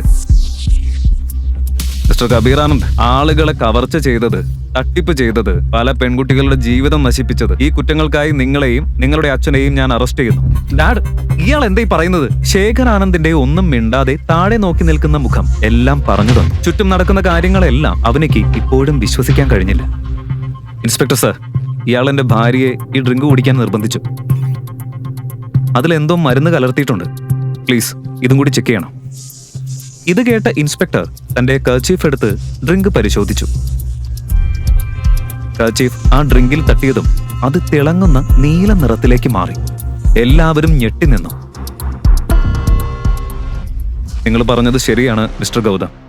ഈ ഡ്രിങ്കില് ട്രിയാസോളം എന്ന അപകടകരമായ മരുന്ന് കലർന്നിരിക്കുന്നു. കോൺസ്റ്റബിൾസ്, തെളിവുകളോടെ അച്ഛനെയും മകനെയും കൊണ്ടുപോ. കുറച്ചു കാലം ജയിലിൽ കഴിഞ്ഞാൽ ഇവരുടെ സ്വഭാവമൊക്കെ താനേ മാറിക്കോളും. നിങ്ങൾക്കിത് ചെയ്യാൻ പറ്റില്ല. എനിക്ക് ഇപ്പൊ തന്നെ കമ്മീഷണറോട് സംസാരിക്കണം. ഡ്രിങ്കിൽ മരുന്നുണ്ടായിരുന്നുവെന്നറിഞ്ഞപ്പോൾ അവനിയുടെ കാലിന് കീഴിലെ നിലം വഴുതിപ്പോയതുപോലെയായി. ഇന്നാണ് കബീറിന്റെ മോശം പ്രവൃത്തികൾക്ക് ഒടുവിൽ വില കിട്ടിയത്. അവനെ, ഇപ്പോൾ ഗൗതമിന് പല കാര്യങ്ങളും അവളോട് പറയാനുണ്ടായിരുന്നു. പക്ഷേ തന്റെ യഥാർത്ഥ മുഖം വെളിപ്പെടുത്താൻ അവൻ ഇപ്പോൾ തയ്യാറായിരുന്നില്ല. ഇനി പേടിക്കേണ്ട കാര്യമില്ല. അവർ ചെയ്തതിന് ശിക്ഷ അവർക്ക് ലഭിച്ചു. ഗൗതം തന്റെ പോക്കറ്റിൽ നിന്ന് 30 ലക്ഷം രൂപയുടെ ഒരു ചെക്ക് എടുത്ത് അവനിക്ക് കൊടുത്തു. നോക്ക്, അച്ഛനെ രക്ഷിക്കാനുള്ള പണം ഞാൻ സംഘടിപ്പിച്ചിട്ടുണ്ട്. ഇത്ര വലിയ തുക ഇത്ര പെട്ടെന്ന് എങ്ങനെ?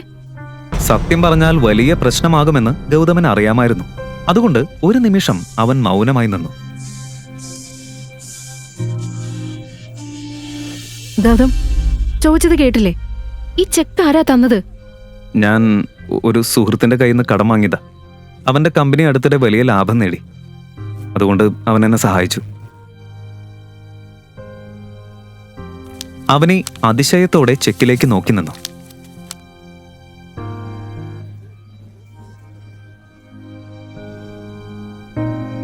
ഈ പണം നമുക്ക് പതിയെ തിരികെ കൊടുക്കാം. അവന് തിരക്കൊന്നുമില്ലെന്നാ പറഞ്ഞത്.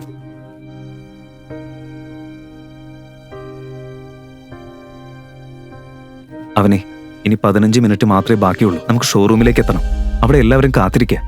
അതേസമയം ഷോറൂമിന്റെ ഒരു മൂലയിൽ അവനെയും ഗീതയും ഇരിക്കുകയായിരുന്നു. 2 ബലമുള്ള ഗാർഡ്സ് അവരെ ചുറ്റി നിന്നു. എല്ലാവരും മാനേജറിന്റെ ഉത്തരവിനായി കാത്തുനിന്നു. ഇതിനകം തന്നെ മാനേജർ കമ്മീഷണറിനെ ഷോറൂമിലേക്ക് വിളിച്ചിരുന്നു.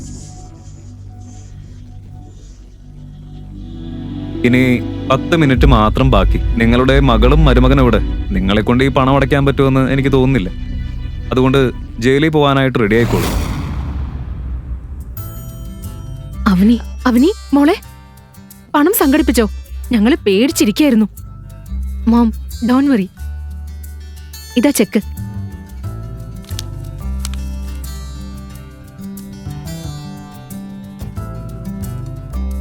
കണ്ടോ, കബീർ തീർച്ചയായും സഹായിക്കുമെന്ന് ഞാൻ പറഞ്ഞില്ലേ? എത്ര നല്ല കുട്ടിയാ അവൻ. അവൻ നിന്റെ ഗൗതത്തിനെ പോലെയല്ല. നോക്ക് ഗൗതം, ഈ ചെക്ക് കാണുന്നുണ്ടോ? ഇത് നിന്റെ സ്റ്റാറ്റസിന് മേലെയാണെന്ന് മനസ്സിലാക്കിക്കോ.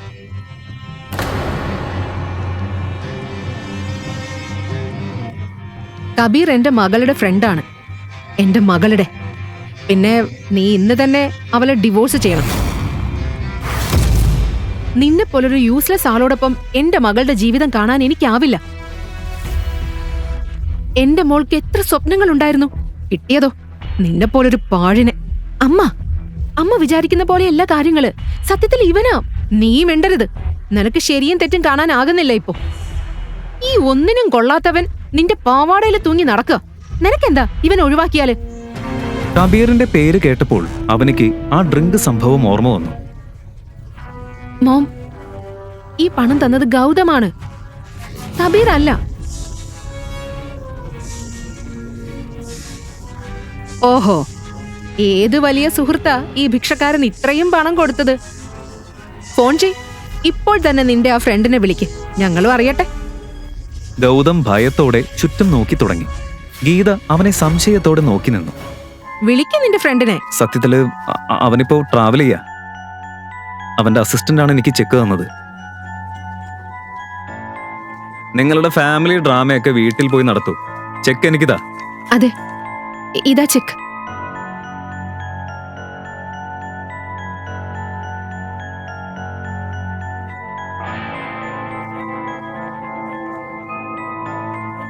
മോം, കബീർ നിങ്ങൾ കരുതുന്നത് പോലെയുള്ള ഒരാളല്ല. പണത്തിന് പകരം അവൻ എന്നെ ബലമായി കൈവശപ്പെടുത്താൻ ശ്രമിച്ചു. ഗൗതം കൃത്യസമയത്ത് എത്തിയില്ലെങ്കിൽ അവന്റെ പ്ലാൻ വിജയിച്ചേനെ. മോളെ നിനക്ക് എന്തെങ്കിലും പറ്റിയോ? ഗീതയ്ക്ക് അവൾ കേട്ടത് വിശ്വസിക്കാൻ കഴിഞ്ഞില്ല. നിനക്ക് ഒന്നും സംഭവിച്ചില്ലല്ലോ മോളെ? No dad, I am fine now. ഇപ്പോ വലിയ ചോദ്യം ഈ പണം ഗൗതം എവിടെ നിന്നാണ് കൊണ്ടുവന്നതെന്നാണ്. ശരി, അതൊന്നും ഇപ്പൊ ചിന്തിക്കണ്ട. ജീവിതത്തിൽ ആദ്യമായി ഇവൻ ഒരു നല്ല കാര്യം ചെയ്തിരിക്കുന്നു. ഹേയ്, അവൻ ചെയ്തതൊക്കെ നല്ല കാര്യം തന്നെ. എവിടെ നിന്നാണോ ചോദിച്ചതെന്ന് അറിയില്ല. എങ്കിലും എല്ലാവർക്കും പണം തിരികെ കൊടുക്കണ്ടേ? മോം, ഇതെല്ലാം നമുക്ക് വീട്ടിൽ പോയിട്ട് സംസാരിക്കാം. ഈ മാനേജർ നമ്മളെ നോക്കിക്കൊണ്ടിരിക്കുന്നു.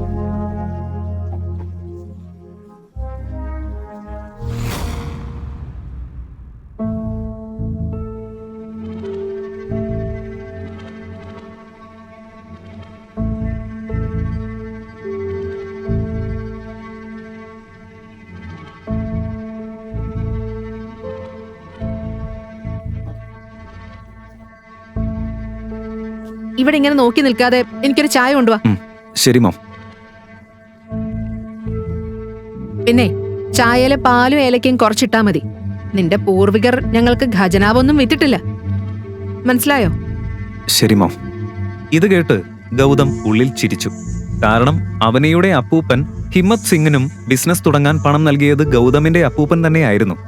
ഒരു കാലത്ത് ഹിമ്മത് സിംഗിന്റെ പൂർവികർ മുൻഷിയെപ്പോലെ തന്നെ രാഞ്ചോർ കുടുംബത്തിന് അടിയാളുകളായിരുന്നു.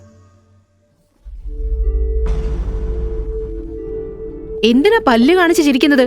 പാല് മുഴുവൻ നീയല്ലേ തീർക്കുന്നത്? ചായ നല്ലതല്ലെങ്കിൽ നിന്റെ മേൽ ഞാൻ ഒഴിക്കും, മനസ്സിലായോ? ശരി. Thanks Avani for the money you gave. പക്ഷെ എന്താണ് സത്യം? ഈ ഗൗതം എവിടെ നിന്നാണാവോ ഇത് കൊണ്ടുവന്നത്? അതെവിടെ തിരികെ കൊടുക്കണം? ഇപ്പൊ നമ്മുടെ കഴുത്തിലെ കയറ് കുറച്ച് അയഞ്ഞ പോലെ കരുതാം. അവനി തന്റെ സേവിങ്സിനെ കുറിച്ച് ആലോചിക്കാൻ തുടങ്ങി. ഗൗതം കടം കൊടുത്ത പണം ഉടൻ തന്നെ തിരികെ നൽകേണ്ടതുണ്ടായിരുന്നു.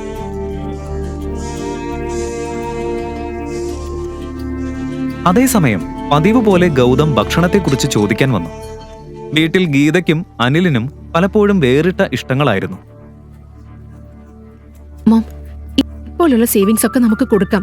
ബാക്കി പണം ഞാൻ ഗൗതത്തിന് പതിയെ തിരികെ കൊടുക്കാം. ശരി, ആദ്യം അവന്റെ റിച്ച് ഫ്രണ്ട് ബാക്കിയുള്ള പണം പിന്നെ വാങ്ങാൻ സമ്മതിക്കുമെന്ന് അവനോട് ചോദിക്ക്. നമ്മുടെ സേവിങ്സ് 5 ലക്ഷം മാത്രമല്ലേ ഉള്ളൂ. അതിനയാള് സമ്മതിക്കില്ലെങ്കിൽ... ഇല്ല ആന്റി, അവന് തിരക്കൊന്നുമില്ല, പതിയെ കൊടുത്താൽ മതിയെന്നാ പറഞ്ഞത്.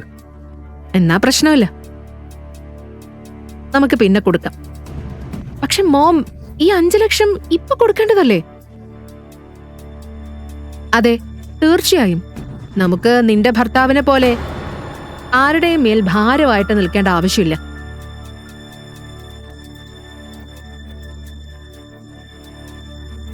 ശരി ഗൗതം, പണം തിരികെ കൊടുക്കുമ്പോ എന്റെ ഭാഗത്ത് നിന്ന് നിന്റെ ഫ്രണ്ടിനോട് താങ്ക്സ് പറയണം.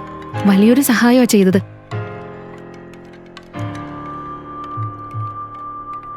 കഴിഞ്ഞ 4 വർഷത്തിനിടെ ഗൗതം വീട്ടുപണിയിലും പാചകത്തിലും വിദഗ്ധനായി മാറിയിരുന്നു. എത്ര ബുദ്ധിമുട്ടുള്ള ഭക്ഷണമെങ്കിലും വേഗത്തിൽ തയ്യാറാക്കാൻ അവന് കഴിഞ്ഞു. കുറച്ചു നേരം കഴിഞ്ഞ് എല്ലാവരും ഭക്ഷണം കഴിച്ച് അവരുടെ മുറികളിലേക്ക് പോയി. അവർക്കിടയിലെ പ്രശ്നങ്ങൾ അവസാനിക്കുമോ?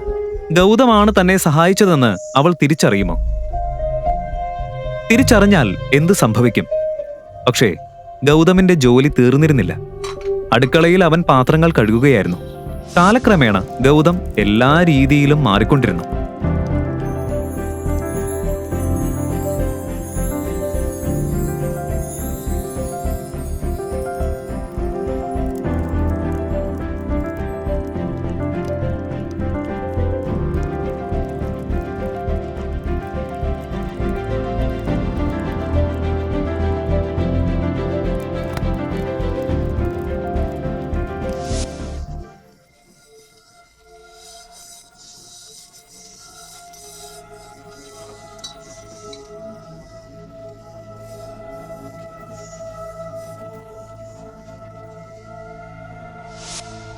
പാത്രം കഴുകിക്കൊണ്ടിരിക്കുമ്പോൾ അവനിയുടെ മുഖം അവന്റെ മനസ്സിൽ തെളിഞ്ഞു വന്നു. ഇന്ന് ആദ്യമായി അവനിയുടെ കണ്ണുകളിൽ തനിക്കുള്ള ബഹുമാനം അവൻ കണ്ടു. അതോർത്ത് ചിരിക്കുമ്പോഴാണ് അവന്റെ ഫോൺ റിംഗ് ചെയ്തത്.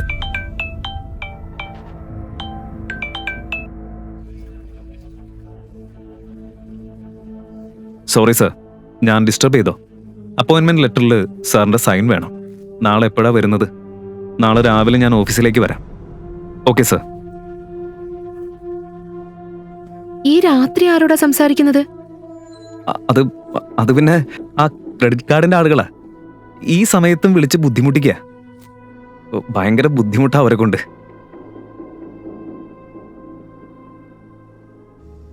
അടുത്ത ദിവസം രാവിലെ ഗൗതം വീട്ടുപണികൾ വേഗം തീർത്ത് ചാരിയറ്റ് കമ്പനിയിലേക്ക് പുറപ്പെട്ടു.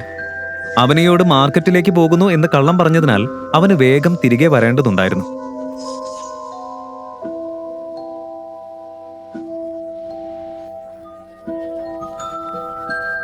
Good morning sir.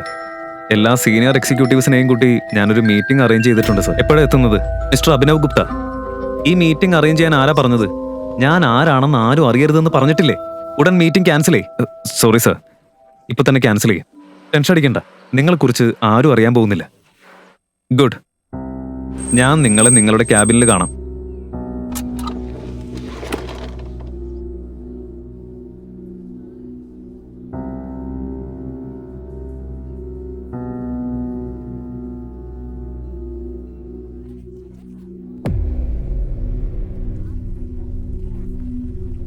ഓ ബ്രദറില്ലോ, ഇവിടെ എന്താ വഴി തെറ്റിയോ?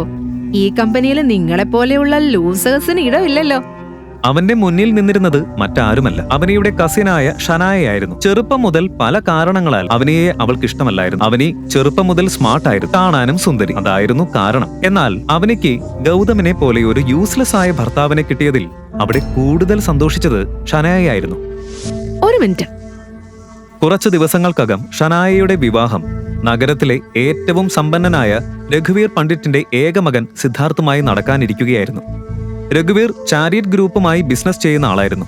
ചാരിയറ്റ് ഗ്രൂപ്പ് കൊണ്ടാണ് അവന് ജോധ്പൂരിൽ വലിയ സ്വാധീനവും പ്രശസ്തിയും ലഭിച്ചത്.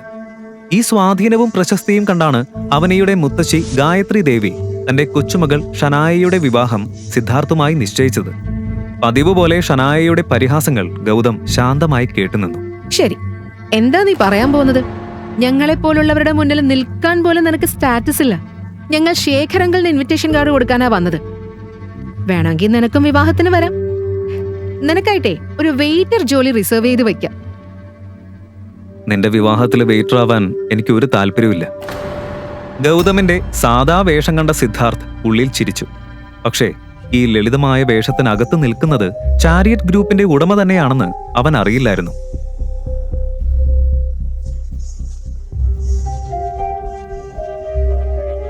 ഓ, അപ്പോ ഇതാണ് ആ വീട്ടുമരുമകൻ ഗൗതം അല്ലേ?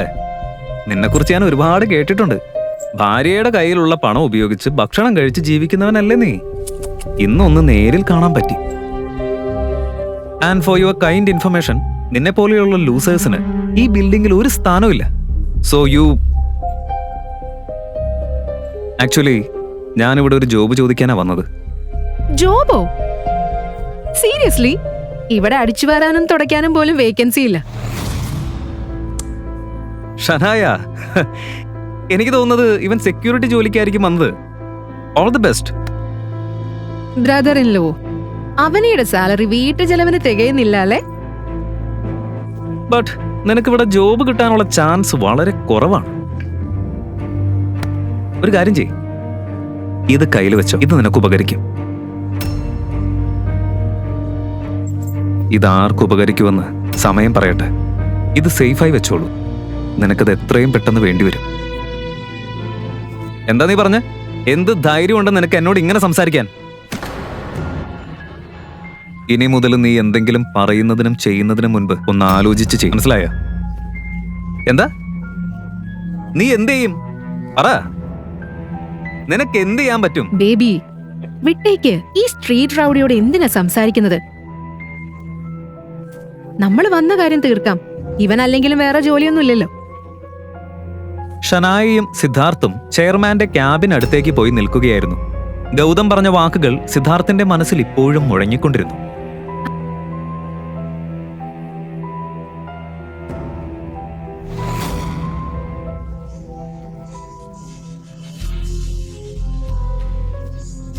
അത് വിട് ബേബി. ഇപ്പോഴും ആ വീട്ടുവേലക്കാരനെ കുറിച്ച് ആലോചിക്കുകയാണോ? ഷനായ, അവൻ തെറ്റായ ആളോടാ കളിച്ചിരിക്കുന്നത്. മറുവശത്ത് ഗൗതം നേരെ അഭിനവ് ഗുപ്തയുടെ ക്യാബിനിലേക്ക് നടന്നു. Please come sir. Thank you so much Abhinav Gupta. ഒരു കാര്യം ചോദിക്കട്ടെ, ഈ രഘുവീർ പണ്ഡിറ്റിനെയും അയാളുടെ മകൻ സിദ്ധാർത്ഥിനെയും അറിയാം? യെസ് സർ, അറിയാം. മിസ്റ്റർ രഘുവീർ വർഷങ്ങളായി നമ്മുടെ കമ്പനിയുമായി ബിസിനസ് ചെയ്യുന്ന ഒരാളാണ്. ഓക്കെ, ഇന്നു മുതൽ ചാരിയറ്റ് ഗ്രൂപ്പ് രഘുവീറിന്റെ കമ്പനിയുമായി യാതൊരു ബിസിനസ്സും ചെയ്യില്ല. നമ്മൾ സൈൻ ചെയ്യാൻ പോകുന്ന എല്ലാ ഡീൽസും ക്യാൻസൽ ചെയ്തേക്ക്. കൂടാതെ മറ്റൊരു കാര്യം കൂടി അറിയിക്കണം, മറ്റുള്ളവരെ റെസ്പെക്ട് ചെയ്യാൻ അറിയാത്ത ആളുകളുമായി നമ്മൾ ബിസിനസ് ചെയ്യുന്നില്ല. കാരണം സ്റ്റാറ്റസ് നോക്കിയല്ല ബിസിനസ് ചെയ്യുന്നത്, ക്യാരക്ടർ നോക്കിയാണ്. സിദ്ധാർത്ഥ്, ഗൗതം ചെയർമാനോട് സംസാരിക്കുന്നത് കാണുമോ? ഗൗതം കൊണ്ടുവന്ന പണത്തിന്റെ പിന്നിലെ സത്യം അവനെ അറിയുമോ? ഗൗതം പറഞ്ഞത് കേട്ട് അഭിനവ് ഗുപ്ത ഉടൻ തന്നെ രഘുവീറിനെ വിളിച്ചു.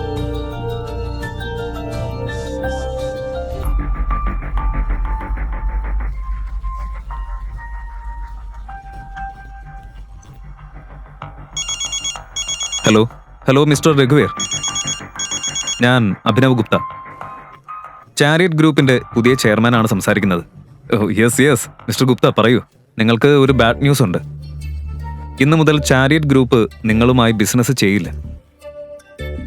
നമ്മൾ തമ്മിൽ സൈൻ ചെയ്ത എല്ലാ ഡീൽസും ഇപ്പൊ തന്നെ ക്യാൻസൽ ചെയ്യണം. ഡോക്യുമെന്റ്സ് നിങ്ങളുടെ ഓഫീസിലേക്ക് എത്തിക്കോളും. ആൻഡ് മറ്റൊരു കാര്യം ശ്രദ്ധിച്ചു കേൾക്ക്. ചാരിയറ്റ് ഗ്രൂപ്പ് നക്കാപ്പിച്ച ജോലി ചെയ്യുന്ന ആളുകളുമായി വർക്ക് ചെയ്യുന്നില്ല. മറുവശത്ത് സിദ്ധാർത്ഥും ഷനായയും ചെയർമാനെ കാണാൻ കാത്തിരുന്നു. അകത്ത് കയറിയപ്പോൾ ചാരിയറ്റ് ഗ്രൂപ്പിന്റെ പുതിയ ചെയർമാൻ അഭിനവ് ഗുപ്തയാണെന്ന് അവർ തിരിച്ചറിഞ്ഞു. സിദ്ധാർത്ഥ് അമ്പരന്നെങ്കിലും അഭിനവ് ഗുപ്തയെ കാണാനും സംസാരിക്കാനും അവൻ ആഗ്രഹിച്ചു.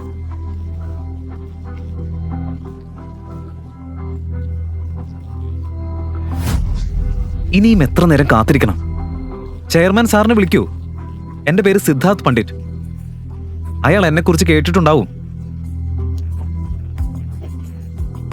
Yes sir. Okay sir. Okay. Abhinav ഗുപ്തയോട് സംസാരിച്ച ശേഷം റിസപ്ഷനിസ്റ്റ് സെക്യൂരിറ്റിയെ വിളിച്ചു. ഹലോ സെക്യൂരിറ്റി, ചെയർമാൻ സാറിന്റെ ക്യാബിനിലേക്ക് ഉടൻ വരൂ. ചെയർമാൻ എന്ന വാക്ക് കേട്ടതും സെക്യൂരിറ്റി ഗാർഡ് ഗണ്ണെടുത്ത് ഓടിയെത്തി. എന്താണ് നടക്കുന്നതെന്ന് സിദ്ധാർത്ഥിനും ഷനായയ്ക്കും മനസ്സിലാകുന്നതിന് മുൻപ് ആംഡ് ഗാർഡ് അവരുടെ മുന്നിൽ നിന്നു. ഹലോ, നിനക്ക് ബുദ്ധിയില്ലേ? എന്താ ഈ ചെയ്യുന്നത്? Sorry mister Siddharth, chariot group നിങ്ങളുടെ കമ്പനിയുമായുള്ള എല്ലാ ഡീൽസും ക്യാൻസൽ ചെയ്തിരിക്കുന്നു. കൂടാതെ ചെയർമാൻ സാർ പറഞ്ഞിട്ടുണ്ട് നക്കാപ്പിച്ച ജോലി ചെയ്യുന്ന ആളുകളുമായിട്ട് വർക്ക് ചെയ്യാനാവില്ലെന്ന്. എന്തൊക്കെയാ നീ പറയുന്നത്? ഇന്ന് ചാരിയറ്റ് ഗ്രൂപ്പ് എല്ലാ കോൺട്രാക്ട്സും ക്യാൻസൽ ചെയ്താൽ അവർ ഒറ്റ രാത്രിക്കുള്ളിൽ റോഡിലാകും.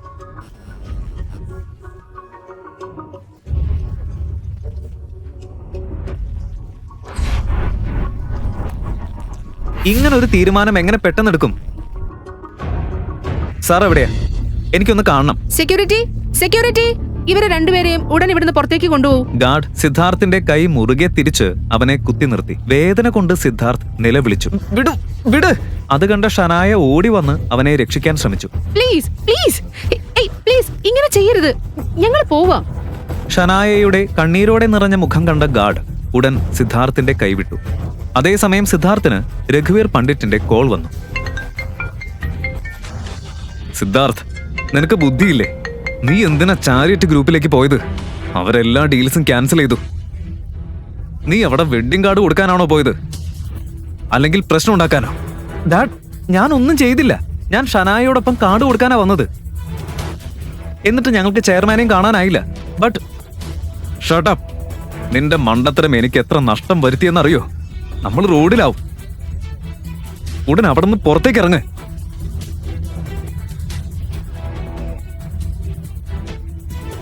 കമോൺ സർ, പുറത്തേക്ക് വരൂ. കാറിലിരുന്ന ഉടൻ ഗൗതവുമായി ഉണ്ടായ തർക്കം സിദ്ധാർത്ഥിന്റെ മനസ്സിൽ വീണ്ടും മുഴങ്ങാൻ തുടങ്ങി.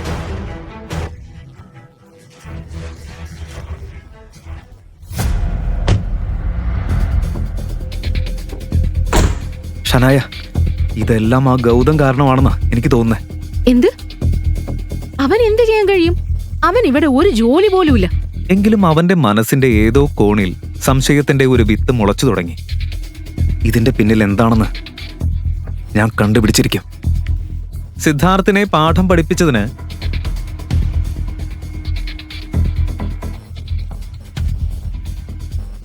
ഗൗതമിന്റെ മനസ്സിൽ വലിയൊരു സന്തോഷമുണ്ടായിരുന്നു.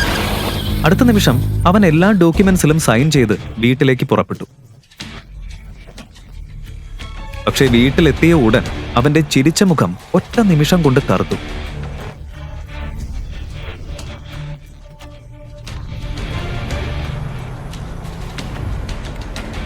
അവനയുടെ മുത്തശ്ശിയായ ഗായത്രി ദേവി സോഫയിൽ ഇരിക്കുകയായിരുന്നു. അവരുടെ ഉയർത്തിപ്പിടിച്ച മൂക്ക് നോക്കിയാൽ തന്നെ അവനയുടെ ചെറിയ വീട്ടിലേക്ക് വരാൻ അവർക്കിഷ്ടമില്ല എന്ന് മനസ്സിലാകുമായിരുന്നു. അനിൽ അഗർവാൾ മാൻഷൻ വിട്ടതു മുതൽ ഗായത്രി ദേവി ഒരിക്കലും ഈ വീട്ടിൽ കാൽ വെച്ചിട്ടില്ല. ഇന്ന് പെട്ടെന്ന് അവർ സോഫയിൽ ഇരിക്കുന്നത് കണ്ടപ്പോൾ ഗൗതമന്റെ മനസ്സ് ചോദ്യങ്ങളാൽ നിറഞ്ഞു. അടുത്ത നിമിഷം അവൻ മുന്നോട്ട് വന്ന് ഗായത്രി ദേവിയുടെ കാലിൽ തൊടാൻ ശ്രമിച്ചു. ഗൗതമനെ കണ്ട ഉടൻ ഗായത്രി ദേവി മുഖം തിരിച്ചു. കാരണം അവർക്ക് ഗൗതമനെ ഒട്ടും ഇഷ്ടമല്ലായിരുന്നു. ഹാളിൽ ഒരു അസ്വസ്ഥമായ നിശബ്ദത നിറഞ്ഞു.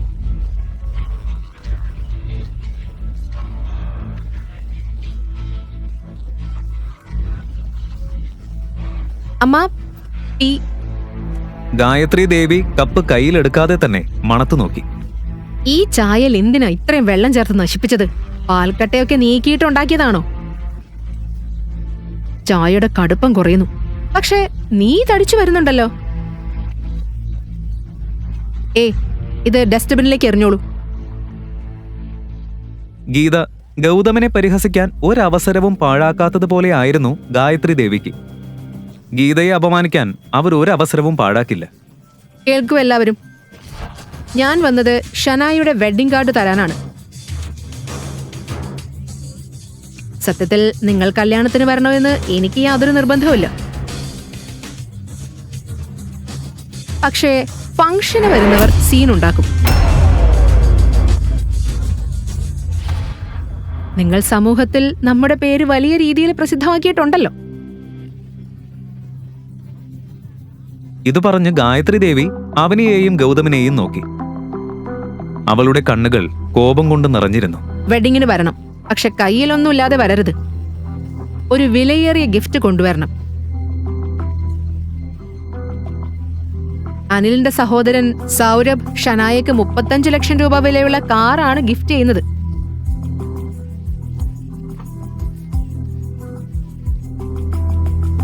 അത്ര വലിയ കാറ് നിങ്ങൾക്ക് കഴിയില്ലെന്നറിയാം. എങ്കിലും 5 ലക്ഷം രൂപ വിലയുള്ള ഒരു നെക്ലേസ് എങ്കിലും കൊണ്ടുവരണം. ഇത് കേട്ട് അവന് ഞെട്ടി. കാരണം വീട്ടിലെ മുഴുവൻ സേവിങ്സും അവൾ ഗൗതമിന്റെ ഫ്രണ്ടിന് കൊടുത്തിരുന്നു. ഇല്ല മുത്തശ്ശി, 5 ലക്ഷം രൂപ വളരെ കൂടുതലാ. അത്ര വിലയേറിയ ഗിഫ്റ്റ് കൊണ്ടുവരാൻ ഞങ്ങൾക്ക് കഴിയില്ല. അതെ അമ്മ, നോക്ക്, ഇവിടെ വീട്ടിൽ ഒരു സേവിങ്സും ഇല്ല. ഇങ്ങനെ വില കൂടിയ ഗിഫ്റ്റ് ഞങ്ങൾ എങ്ങനെ കൊണ്ടുവരും?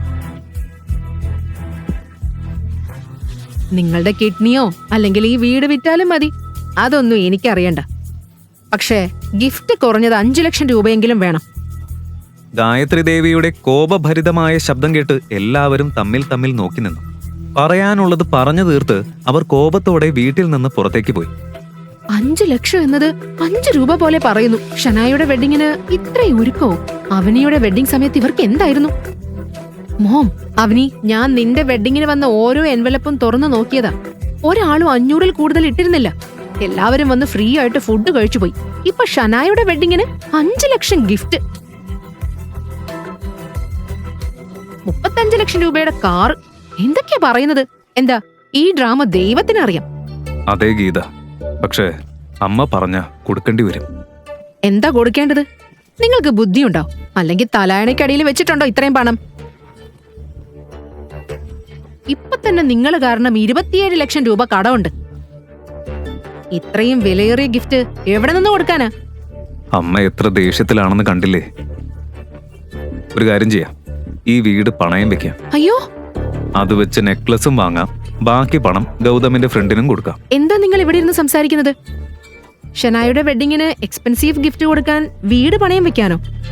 അതെ, മുത്തശ്ശിയുടെ വ്യാജാഭിമാനത്തിന് വേണ്ടിയാണോ? പിന്നെ നമ്മൾ എവിടെ താമസിക്കും? റോഡിലോ? ഇത് പറഞ്ഞ് ഗീത കോപത്തോടെ അനിലിനെയും ഗൗതമിനെയും നോക്കി.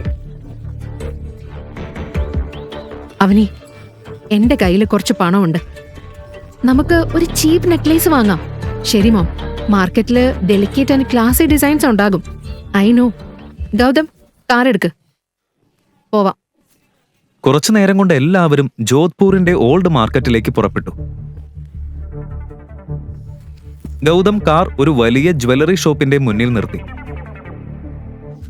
ജോധ്പൂരിലെ വളരെ പ്രശസ്തമായ ജ്വല്ലറി ഷോപ്പായിരുന്നു അത്. അവനി തന്റെ ബഡ്ജറ്റ് ഓർത്തു.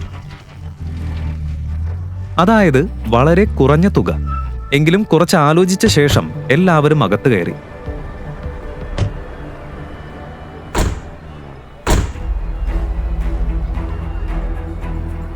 ഏയ് ബ്രദർ, വേഗം, കസ്റ്റമേഴ്സ് വരാനുള്ള സമയമായി.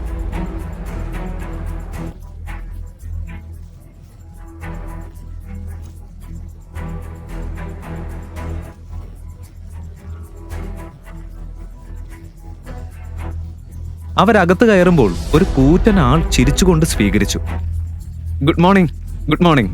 വരൂ വരൂ, എന്താ വേണ്ടത്?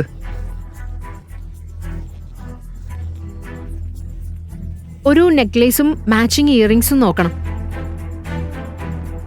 Yes madam. ഇത് നോക്കൂ, ചോക്കർ ഡിസൈൻ ആണ്. ഇഷ്ടായില്ലേ? വേറെ കാണിക്കാം. അവനീ ഓരോ നെക്ലസും കാണുന്നതിന് മുൻപ് തന്നെ അതിന്റെ വില മനസ്സിൽ കണക്കാക്കുകയായിരുന്നു. എല്ലാം അവളുടെ ബഡ്ജറ്റ് കടന്നതായിരുന്നു. ഗൗതമിനും അത് മനസ്സിലായി. ഇത്രയും കണ്ടിട്ടും അവനിക്കൊന്നും ഇഷ്ടമായില്ല. ഇത് കണ്ട ഷോപ്പ് ഓണർക്ക് സംശയം തോന്നി. ഗൗതമും അവനെയും തമ്മിൽ കണ്ണുകൊണ്ട് സംസാരിക്കുന്നതും കണ്ടപ്പോൾ ഇവർ ഫ്രോഡാണോ എന്ന സംശയം അവനുണ്ടായി. ഉടൻ പുറത്തു നിന്നിരുന്ന ഗാർഡ്സിന് സിഗ്നൽ നൽകി. അവരകത്തു വന്ന് അവനി, ഗൗതം, ഗീത എന്നിവരെ ശ്രദ്ധിച്ചു നോക്കാൻ തുടങ്ങി. ഇത് കണ്ട അവനിക്കും ഗീതയ്ക്കും പേടി തോന്നി. ഇപ്പോ വിലയേറിയ ഡിസൈൻസ് എല്ലാം ഞാൻ നിങ്ങളുടെ മുന്നിൽ വെച്ചിട്ടുണ്ട്. ഇതിലൊന്നും ഇഷ്ടമായില്ലെങ്കിൽ പറഞ്ഞോളൂ. അങ്ങനെയൊന്നുമില്ല, എല്ലാം ഇഷ്ടായി. പക്ഷേ എന്ത് പക്ഷേ മാഡം? ഈ ഷോപ്പിൽ ഒരുപാട് കസ്റ്റമേഴ്സ് വരാറുണ്ട്. പക്ഷെ ഞാൻ കൗണ്ടറിൽ നിന്ന് വന്ന് ആർക്കും ജ്വല്ലറി കാണിച്ചു കൊടുക്കാറില്ല. ഞാൻ കള്ളം പറയുന്നതല്ല. അതിനോട് സെയിൽസ്മാൻ ഉണ്ട്. Thank you. ഞങ്ങൾ ഇതിൽ നിന്ന് തന്നെ സെലക്ട് ചെയ്യാം. ഇത് പറഞ്ഞ് അവനി മേശപ്പുറത്ത് വെച്ച നെക്ലേസ് ഓരോന്നായി നോക്കി. അതിൽ ഒരെണ്ണം അവൾക്ക് ഒരുപാട് ഇഷ്ടമായി. അതിന്റെ തിളക്കം നോക്കിയാൽ തന്നെ അതൊരു വളരെ വിലയേറിയ നെക്ലേസ് ആണെന്ന് വ്യക്തമായിരുന്നു. ആ നെക്ലേസ് മുഴുവൻ പച്ചക്കല്ലുകൾ പതിപ്പിച്ച് വളരെ മനോഹരമായ ഡിസൈൻ ആയിരുന്നു. പക്ഷേ അവനിയുടെ മനസ്സ് ഏതോ വിധത്തിൽ അതേ നെക്ലേസിലാണ് ഉടക്കിയത്. ഗൗതം ആ നെക്ലേസ് നോക്കുമ്പോൾ അവനിയുടെ കണ്ണിലെ ആ തിളക്കവും നോക്കുകയായിരുന്നു. ആ നെക്ലേസ് ഉടൻ തന്നെ അവനിക്ക് വാങ്ങിക്കൊടുക്കണമെന്നൊരു തോന്നൽ അവനുണ്ടായി. ഏയ് മാഡം, ഇതൊരു റെയർ പീസാണ്. പ്യുവർ ജോധ്പൂരി ഡിസൈൻ വർക്ക്, കൂടാതെ ചോക്കർ ഡിസൈനും. ഇല്ല, ഇത് വളരെ എക്സ്പെൻസീവാ. ഞങ്ങളുടെ ബഡ്ജറ്റ് 50,000 രൂപയാ മാക്സിമം.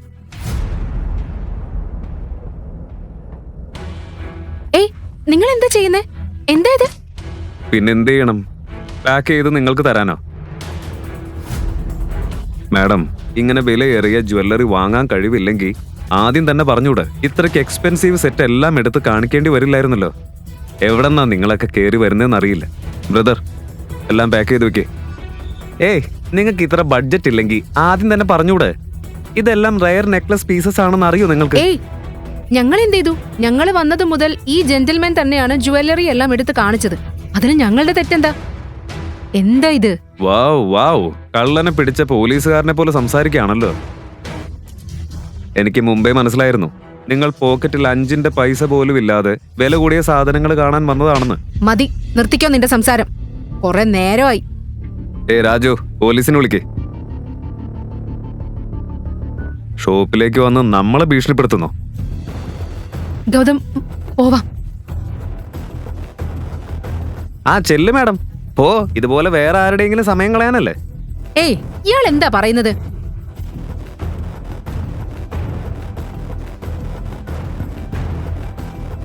സാർ, ഇവർക്കിത് ഡെയിലി ഡ്രാമയാ. ഇന്നലെ ആന്റിക് ഷോപ്പിൽ ഞാൻ ഇവരെ കണ്ടിരുന്നു. അവിടെയും ഇങ്ങനെ ഒരു പ്രശ്നം ഉണ്ടാക്കി. പണം കൊടുക്കേണ്ട സമയത്ത് അവിടെ നിന്ന് ഇറങ്ങിപ്പോയി. അപ്പോ ഇവരാണ്. ഇപ്പൊ മനസ്സിലായി. ആ ആളുകള് അല്ലേ? ഭാര്യയ്ക്കൊന്നും വാങ്ങി കൊടുക്കാൻ കഴിയില്ലെങ്കിൽ എക്സ്പെൻസീവ് നെക്ലസ് നോക്കി മോഷ്ടിക്കാനാ പ്ലാൻ. വാവ്. കുറച്ചു നേരത്തിനുള്ളിൽ തന്നെ കാര്യം വലിയ പ്രശ്നമായി മാറി. ഇത് കണ്ട അവനിയുടെ തൊണ്ട വരണ്ടുപോയി. മുന്നിൽ നിൽക്കുന്ന സെയിൽസ്മാൻ ഇനി അവരുടെ വാക്കുകൾ കേൾക്കാൻ പോലും തയ്യാറായിരുന്നില്ല. എനിക്ക് ഇത് വാങ്ങാൻ കഴിവില്ലെന്ന് നിങ്ങളോട് ആരാ പറഞ്ഞേ? ഗൗതമിന്റെ വായിൽ നിന്ന് വന്ന ആ ചോദ്യം എല്ലാവരെയും ഞെട്ടിച്ചു. ആ നെക്ലസിന് 12 ലക്ഷം രൂപ വിലയുണ്ട്. അത് വാങ്ങാൻ നിനക്ക് കഴിയുമെങ്കിൽ വാങ്ങി കാണിക്ക്. ഗൗതം വിചാരിച്ചാൽ ഇപ്പോൾ തന്നെ അവനിക്കായി ആ മുഴുവൻ ഷോപ്പ് തന്നെ വാങ്ങി കൊടുക്കാമായിരുന്നു. പക്ഷേ ഈ സമയത്ത് തന്റെ യഥാർത്ഥ ഐഡന്റിറ്റി ആരോടും വെളിപ്പെടുത്താൻ അവൻ ആഗ്രഹിച്ചില്ല. സർ, ഇതെന്റെ തെറ്റാ. ആദ്യം തന്നെ ഞങ്ങളുടെ ബഡ്ജറ്റ് 50,000 രൂപ മാത്രമാണെന്ന് ഞാൻ പറയണമായിരുന്നു. 50,000 രൂപയ്ക്ക് ജ്വല്ലറി ഇവിടെ ഇല്ലെങ്കിൽ പ്രശ്നമില്ല. ഞങ്ങളെ മറ്റെവിടെയെങ്കിലും നോക്കാം. മാഡം, അതിന്റെ ആവശ്യമില്ല. നമ്മുടെ ഷോപ്പിൽ എല്ലാ തരത്തിലുള്ള ജ്വല്ലറിയും ഉണ്ട്. ബ്രദർ, ചീപ്പായതൊന്ന് എടുത്ത് കാണിച്ചു കൊടുക്ക്. ഉടൻ തന്നെ അവൻ അടുത്തു നിന്ന സെയിൽസ്മാനെ വിളിച്ച് ജ്വല്ലറി കാണിക്കാൻ പറഞ്ഞു. അവനി തന്റെ വികാരങ്ങൾ നിയന്ത്രിച്ചു. കുറച്ചു സമയം കഴിഞ്ഞ് 60,000 വിലയുള്ള ഒരു സിമ്പിൾ നെക്ലേസ് അവൾ തിരഞ്ഞെടുത്തു.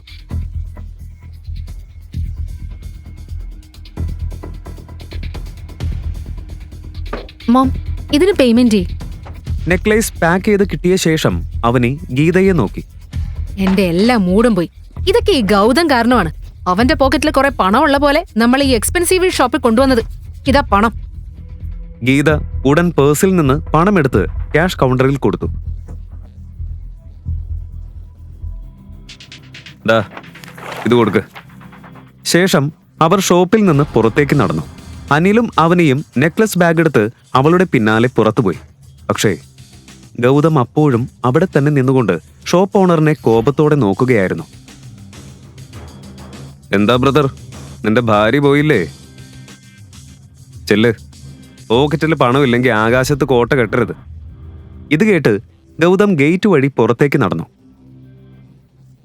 പക്ഷേ അവന്റെ കോപം ഇപ്പോഴും തീർന്നിരുന്നില്ല. പുറത്തേക്ക് വന്നപ്പോൾ അവർ കാറിനരികിൽ അവനെ കാത്തു നിൽക്കുന്നത് കണ്ടു. Sir, key. നിങ്ങൾ പോയിക്കോ, ഞാൻ പിന്നെ വരാം. ഇനി എന്താ ബാക്കി? അകത്തിപ്പോ കിട്ടിയതൊന്നും നിനക്ക് മതിയായില്ലേ? നമ്മൾ ഈ എക്സ്പെൻസീവ് ഷോപ്പിലേക്ക് കൊണ്ടുവന്നത് നീയല്ലേ? ഇനി എന്താണാവോ നിന്റെ പുതിയ ഡ്രാമ? Mom please. ആക്ച്വലി നിങ്ങൾ തെറ്റിദ്ധരിക്കുക. എനിക്ക് രാത്രി ഡിന്നറിനുള്ള വെജിറ്റബിൾസ് വാങ്ങണം, അതാ. അവൻ മാർക്കറ്റിലേക്കോ എങ്ങോട്ട് പോയാലും നമുക്കെന്താ? കുറച്ച് സമയമെങ്കിലും ഈ തിരുമോന്ത കാണേണ്ടി വരില്ലല്ലോ. ഡാഡ്, ശരിയാ, വരൂ പോവാ.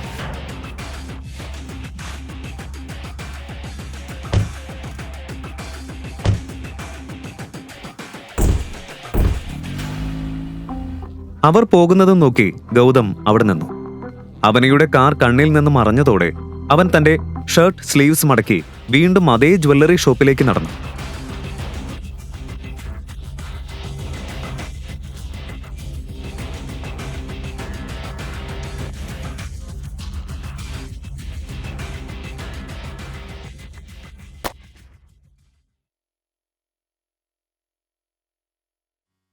സാർ, ഇപ്പോ ഇവിടെ കസ്റ്റമേഴ്സ് ഉണ്ട്, പോയിട്ട് പിന്നീട് വരൂ.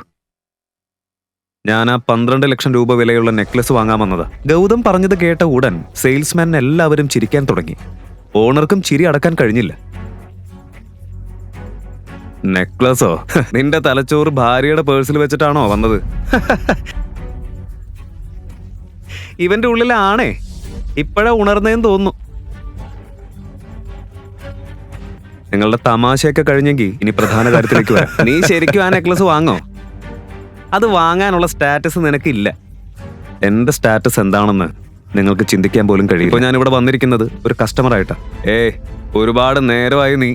സെക്യൂരിറ്റി, ഇവനെ പിടിച്ച് പുറത്തേക്ക് എറിയേ. ഇനി നീ നേരെ പോലീസ് സ്റ്റേഷനിലേക്കാ പോകുന്നത്. ഈ മാർക്കറ്റ് മുഴുവൻ അറിയുന്ന വലിയ ഷോപ്പാ ഇത്. ഞാൻ ഒന്ന് വിളിച്ചാൽ തന്നെ ഇവിടെ വലിയ ക്രൗഡ് കൂടി വരും. അവർ നിന്നെ എന്ത് ചെയ്യുമെന്ന് പറയാൻ പോലും കഴിയില്ല. ഇവിടെയുള്ളവർ ആദ്യം നിന്നെ അടിക്കും, പിന്നെ പോലീസ് സ്റ്റേഷനിലേക്ക് കൊണ്ടുപോകും. അവിടെ പോലീസ് വീണ്ടും അടിക്കും. ഇത് കേട്ടയുടൻ ഗൗതം തന്റെ മൊബൈൽ പുറത്തെടുത്തു. ഇനി അവൻ പിന്നോട്ടില്ല എന്ന് തീരുമാനിച്ചിരുന്നു. Hello Munshiji, shop number 105 all city, Ajit Nagar. നിങ്ങൾക്ക് ഇവിടെ എത്താൻ 10 മിനിറ്റ് സമയം.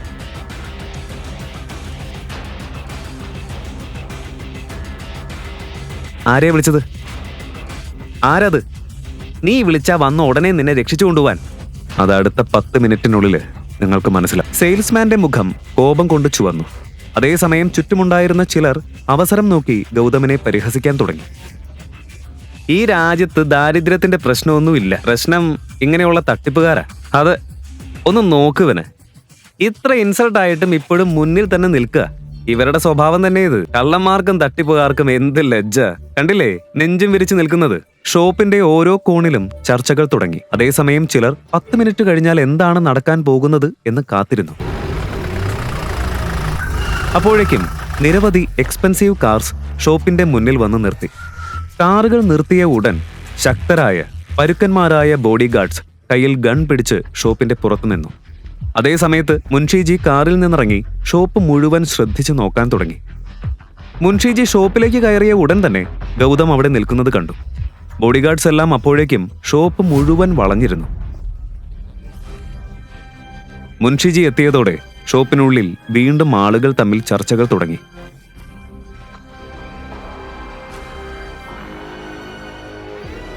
സർ, ഈ ചെറിയ ഷോപ്പിൽ എന്താ ചെയ്യുന്നത്? മുൻഷിജി, ഇയാൾക്ക് എന്റെ സ്റ്റാറ്റസ് കാണണം പോലും. അത് പറഞ്ഞ ഉടൻ ഗൗതം സെയിൽസ്മാന്റെ മുന്നിൽ നിന്ന് അവന്റെ കണ്ണിലേക്ക് നേരെ നോക്കി. ഇത്രയും ബോഡി ഗാർഡ്സിനെ കണ്ടപ്പോൾ സെയിൽസ്മാന്റെ തൊണ്ട വരണ്ടുപോയി. ഹൃദയം വേഗത്തിൽ മിടിക്കാൻ തുടങ്ങി.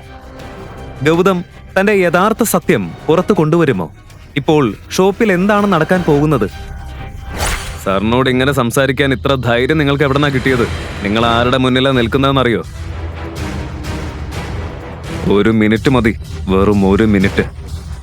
നിങ്ങളുടെ ഈ മുഴുവൻ ഷോപ്പും നിങ്ങളെയും വാങ്ങാൻ. മുൻഷിജിയുടെ ഉച്ചത്തിലുള്ള ശബ്ദം കേട്ടപ്പോൾ ഷോപ്പ് കീപ്പർ ഷോപ്പ് ഓണറിനെ നോക്കി. ഓണർ ഇതിനോടകം തന്നെ ഗൗതമിന്റെ സ്റ്റാറ്റസും പവറും തിരിച്ചറിഞ്ഞിരുന്നു. പുറത്തേക്ക് ഒരു സാധാരണ മനുഷ്യനായി തോന്നുന്ന ഗൗതമിന്റെ യഥാർത്ഥ സത്യം മറ്റൊന്നായിരുന്നു. പോയി പണം എടുത്തു വെച്ച ബാഗ് കൊണ്ടുവാ. കുറച്ചു നേരത്തിനുള്ളിൽ ബാഗ് എത്തിച്ചു. ബാഗ് മുഴുവൻ പണം നിറഞ്ഞിരുന്നു. അത് കണ്ടപ്പോൾ എല്ലാവരും അതിശയിച്ച് വായ തുറന്നു നിന്നു.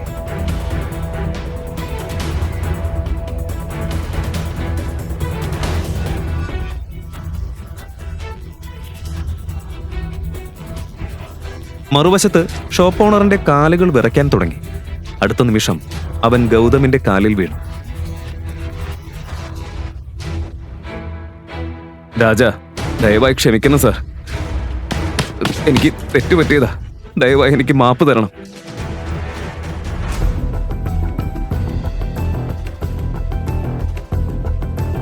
മിസ്റ്റർ സെയിൽസ്മാൻ, ഇനി പറയ്, നിങ്ങൾക്ക് എന്റെ സ്റ്റാറ്റസ് അറിയണ്ടേ? ക്ഷമിക്കണം സാർ, ഞാൻ അറിയാതെ ചെയ്തതാ. ദയവായി ക്ഷമിക്കണം. ശരി, ഇത്തവണ ഞാൻ ക്ഷമിക്കുന്നു. പക്ഷേ ഇനി മുതൽ ആരെയെങ്കിലും നിങ്ങൾ പരിഹസിച്ച നിങ്ങളെ ഞാൻ വെറുതെ വിടുമെന്ന് കരുതരുത്. ഇത് പറഞ്ഞ് ഗൗതം ഗാർഡ്സിനെ നോക്കി സിഗ്നൽ നൽകി.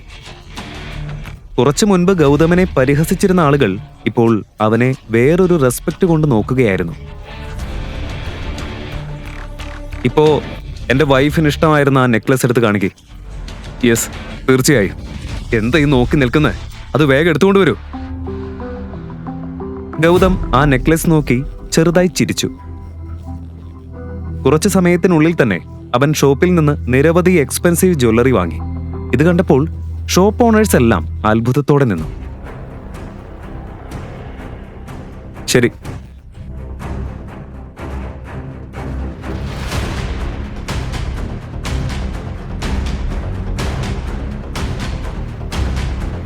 മുൻഷിജി വരൂ.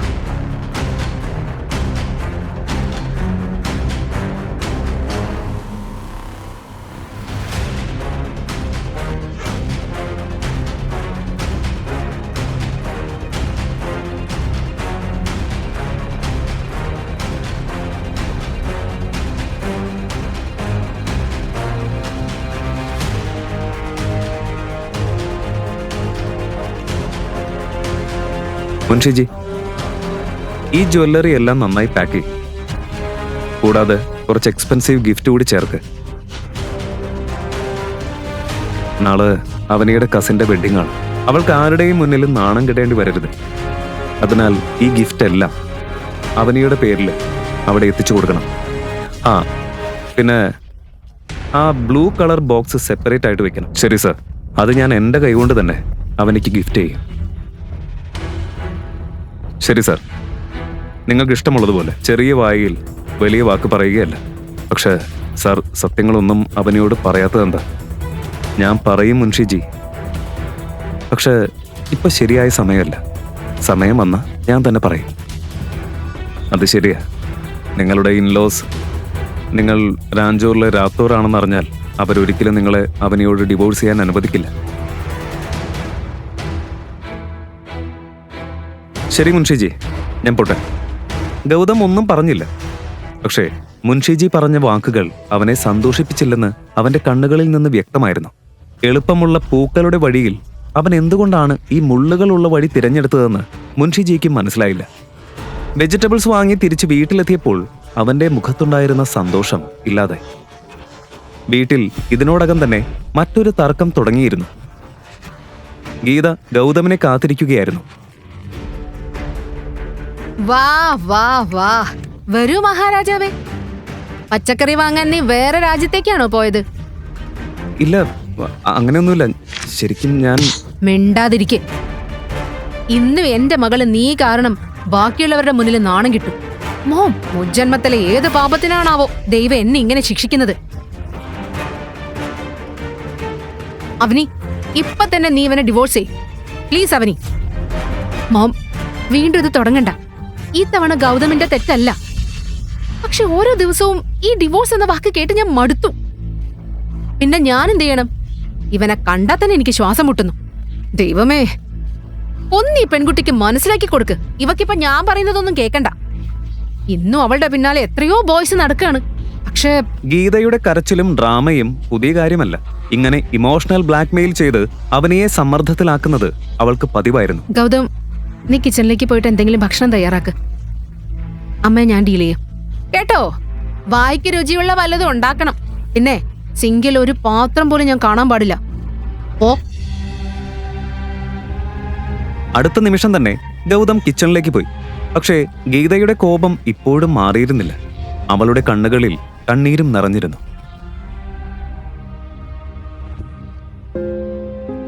മോം, മോം, അമ്മ ഓവർ തിങ്ക് ചെയ്യുന്നതാ. അങ്ങനെ ഒന്നുമില്ല.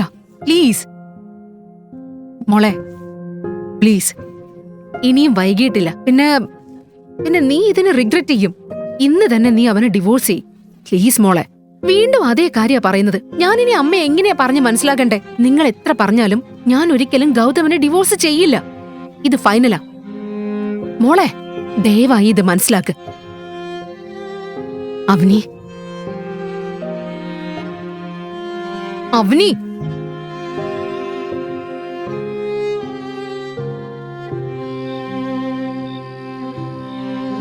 പോക്കറ്റിൽ പണമില്ല, പക്ഷെ വിലയേറിയ സാധനങ്ങൾ കാണാൻ മാത്രം വരുന്ന ആളുകളുണ്ടെന്ന് ഒരിക്കൽ ഞാനൊരു വാർത്ത കേട്ടിരുന്നു.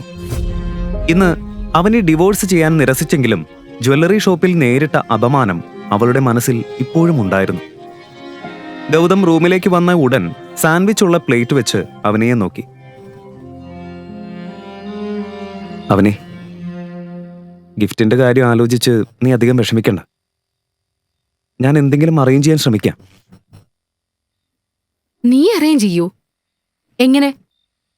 ഒന്നും ചെയ്യണ്ട. മിണ്ടാതെ ബെഡ് എടുത്ത് താഴെ പോയി ഉറങ്ങ്.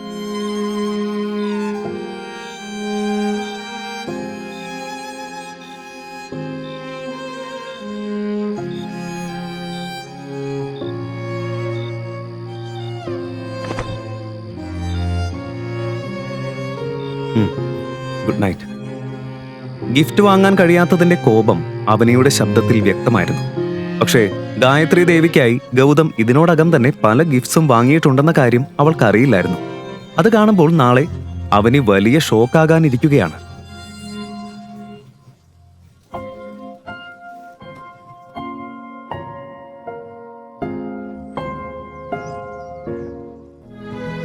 അവനെ ഒരു സ്റ്റണ്ണിംഗ് ബ്ലൂ ഡ്രസ് ധരിച്ചിരുന്നു. അത് അവളുടെ സൗന്ദര്യം കൂടുതൽ വർദ്ധിപ്പിച്ചു. അതുകൊണ്ട് തന്നെ ഡ്രൈവ് ചെയ്യുമ്പോൾ മിറർ വഴി ഗൗതം അവളെ വീണ്ടും വീണ്ടും നോക്കുകയായിരുന്നു. കുറച്ചു സമയത്തിനുള്ളിൽ ഗൗതം കാർ അഗർവാൾ മാൻഷന്റെ മുന്നിൽ പാർക്ക് ചെയ്തു. പുറത്തു നിന്നിരുന്ന എക്സ്പെൻസീവ് കാർസും വീട്ടിലെ ഡെക്കറേഷൻസും കണ്ടാൽ തന്നെ അഗർവാൾ ഫാമിലിയിലെ എല്ലാ അംഗങ്ങളും പാർട്ടിക്ക് എത്തിയെന്ന് മനസ്സിലാകുമായിരുന്നു.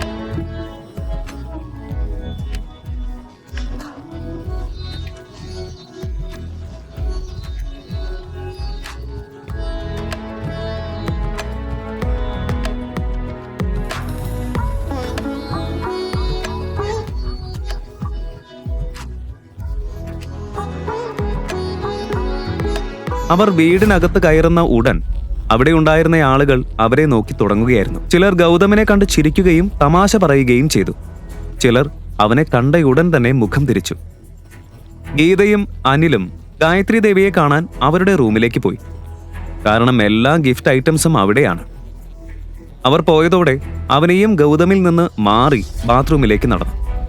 പാർട്ടിയിലുണ്ടായിരുന്ന ആളുകൾ ഇപ്പോഴും ഗൗതമിനെ കുറിച്ച് സംസാരിക്കുകയായിരുന്നു. ഗൗതമനൊപ്പം നിൽക്കുമ്പോൾ ആളുകളുടെ ഗോസിപ്പ് കേൾക്കേണ്ടി വരാതിരിക്കാനായിരുന്നു അവൾ അങ്ങനെ ചെയ്തത്.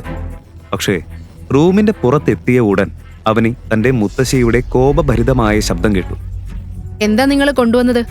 കുറഞ്ഞത് 5 ലക്ഷം രൂപ വിലയുള്ള നെക്ലേസ് കൊണ്ടുവരാനല്ലേ ഞാൻ പറഞ്ഞത്. എന്നിട്ട് ഇതാണോ കൊണ്ടുവന്നത്? പണമില്ലെങ്കിൽ ആ യൂസ്ലെസ്സിനെ വല്ല ജോലിക്കും വിട്ടൂടെ? ദിവസം മുഴുവൻ അവൻ വീട്ടിൽ വെറുതെ ഇരുന്ന് റൊട്ടി ഉണ്ടാക്കിയല്ലാതെ വേറെ എന്ത് ഉപകാരം അവനെ കൊണ്ടുള്ളത്?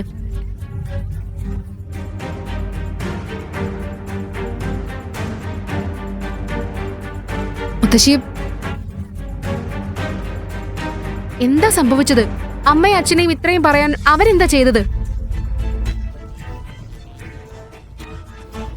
അവനയുടെ കോപമുള്ള ശബ്ദം കേട്ട് ഗായത്രി നെക്ലസ് അവൾക്ക് നേരെ എറിഞ്ഞു. എന്റെ മുന്നിൽ ഇത്ര ശബ്ദം ഉയർത്താൻ നിനക്ക് എത്ര ധൈര്യമുണ്ട്? ഇന്ന് ഷനായുടെ എൻഗേജ്മെന്റാ, അതും നഗരത്തിലെ ഏറ്റവും വലിയ ഫാമിലിയുമായിട്ട്. അപ്പോ അവര് നിന്റെ മകൻ എന്ത് ഗിഫ്റ്റാ തന്നതെന്ന് ചോദിച്ചാ ഞാൻ എന്താ അവരോട് പറയാ? എന്ത് മറുപടി നൽകും ഞാൻ? ഈ പൊളിഞ്ഞ ഗിഫ്റ്റാണെന്നോ? ഇത് കേട്ട് അവനെ എന്തോ പറയാനായി മുന്നോട്ട് വന്നു. പക്ഷേ അനിൽ കൈകൊണ്ട് അവളെ തടഞ്ഞു. ഇപ്പൊ വേണ്ട. കാരണം ഗായത്രി ദേവിയുടെ കോപം എങ്ങനെയാണെന്ന് അവന് നന്നായി അറിയാമായിരുന്നു. മുത്തശ്ശി, നിങ്ങളെ സന്തോഷിപ്പിക്കാൻ ഞങ്ങൾ എന്തും ചെയ്യും. പക്ഷെ നിങ്ങളുടെ പരാതികൾ ഒരിക്കലും അവസാനിക്കില്ല. ഈ നെക്ലേസ് 60,000 രൂപ വിലയുള്ളതാ. ഞങ്ങൾക്കത് വലിയ പണമാണ്. പക്ഷെ നിങ്ങൾക്ക് അതിന് വിലയില്ല. എളുപ്പത്തിൽ നിങ്ങളത് എടുത്തെറിഞ്ഞു. ഗായത്രി ദേവിയുടെ മുഖം ഇപ്പോൾ കോപത്തിൽ കത്തിക്കൊണ്ടിരുന്നു. അടുത്തു വെച്ചിരുന്ന ചായക്കപ്പ് അവൾ എടുത്തു. കോപത്തിൽ അതിലെ ചൂടുള്ള ചായ അവനിയുടെ മേലെറിയാൻ അവൾ കൈ ഉയർത്തി. അവനെ ഉടൻ തന്നെ രക്ഷപ്പെടാൻ മുഖം തിരിച്ചു. അതേ നിമിഷം കപ്പ് പൊട്ടുന്ന വലിയ ശബ്ദം അവൾ കേട്ടു. അവനെ തിരിഞ്ഞു നോക്കിയപ്പോൾ അവൾ ഞെട്ടിപ്പോയി. അവളുടെ മുന്നിൽ ഗൗതം നിൽക്കുകയായിരുന്നു.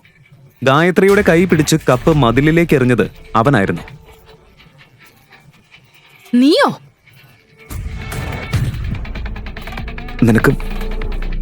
നിനക്കൊന്നും പറ്റിയില്ലല്ലോ, ഓക്കെ അല്ലേ? ഗായത്രി ദേവി കോപത്തോടെ ഗൗതമിനെ നോക്കിക്കൊണ്ടിരുന്നു. പക്ഷെ അവൾ എന്തെങ്കിലും പറയുന്നതിന് മുൻപ് പുറത്തുനിന്ന് ഉച്ചത്തിലുള്ള ഒരു ശബ്ദം കേട്ടു. മുത്തശ്ശി, കരൺവീർ അങ്കിൾ വന്നിട്ടുണ്ട്, വേഗം വരൂ. കരൺവീർ എന്ന പേര് കേട്ടയുടൻ ഗായത്രി ദേവിയുടെ കോപം ഒരു നിമിഷം അപ്രത്യക്ഷമായി. കാരണം അവളുടെ കണ്ണിൽ കരൺവീർ അവളുടെ ഏറ്റവും അഭിമാനമുള്ള മകനായിരുന്നു.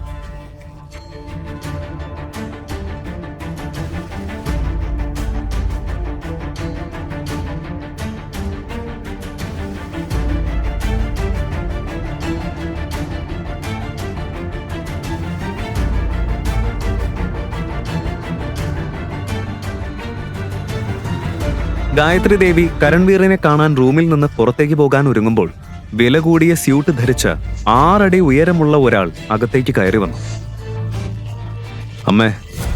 അമ്മ എങ്ങോട്ടാ? ഞാൻ നിങ്ങളെ കാണാനാണ് വന്നത്.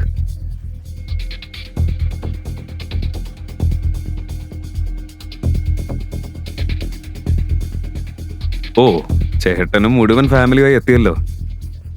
വലിയ പാർട്ടീസ് ഒന്നും ചേട്ടൻ അറ്റൻഡ് ചെയ്യാറില്ലെന്നാ ഞാൻ കരുതിയത്, അല്ലേ ചേട്ടാ?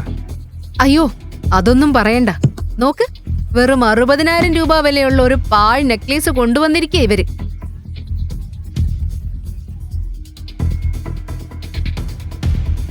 നിങ്ങളെക്കുറിച്ച് ചിന്തിച്ചില്ലെങ്കിൽ പോലും നിങ്ങൾ ഷനായയുടെ മാനത്തെക്കുറിച്ച് ഒന്ന് ചിന്തിക്കേണ്ടതായിരുന്നില്ലേ?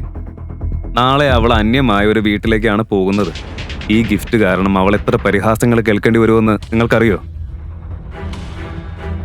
അങ്കിൾ, നിങ്ങൾക്ക് എങ്ങനെ ഇങ്ങനെ പറയാൻ കഴിയുന്നത്? നിങ്ങളുടെ കുടുംബത്തിന് ധാരാളം പണം ഉണ്ടാവുന്നത് കൊണ്ടല്ലേ? അതുകൊണ്ടാണ് നിങ്ങൾക്ക് ഈ വില കൂടിയ കാറ് പോലുള്ള ഗിഫ്റ്റ്സ് കൊടുക്കാൻ കഴിയുന്നത്. പക്ഷേ ഈ പണം മുഴുവൻ മുത്തശ്ശന്റേതാണെന്ന് മറക്കരുത്. നിങ്ങൾ അതിലൊന്നും സമ്പാദിച്ചിട്ടില്ല. എന്നാൽ എന്റെ അച്ഛന്റെ കാര്യോ? അഗർവാൾ ഹൗസിൽ നിന്ന് ഞങ്ങളെ ഇറക്കി വിട്ടപ്പോ മുത്തശ്ശി പ്രോപ്പർട്ടിയിൽ നിന്ന് ഒന്നും തന്നിട്ടില്ല. അത് നിങ്ങൾക്ക് നന്നായിട്ട് അറിയാം, അല്ലേ? എന്താ നീ പറഞ്ഞത്? എന്റെ പ്രോപ്പർട്ടിയിലെ പണം ഞാൻ പിടിച്ചു വെച്ചെന്നോ? എന്റെ മക്കളെ ഞാൻ വേർതിരിച്ച് കാണുന്നുവെന്നാണോ നീ പറയാൻ ഉദ്ദേശിക്കുന്നത്? അതെ മുത്തശ്ശി, നിങ്ങൾ നിങ്ങളുടെ 2 മക്കളെയും വേർതിരിച്ച് കാണുന്നു. ഞാൻ പറയുന്നത് വിശ്വസിക്കാത്ത പക്ഷം നിങ്ങൾ തന്നെ നോക്ക്. അച്ഛന്റെ കമ്പനി ഷെയർ എവിടെ പോയി? അതും ഇപ്പൊ ബാക്കിയുള്ളവർ സുഖിക്കുന്നില്ലേ?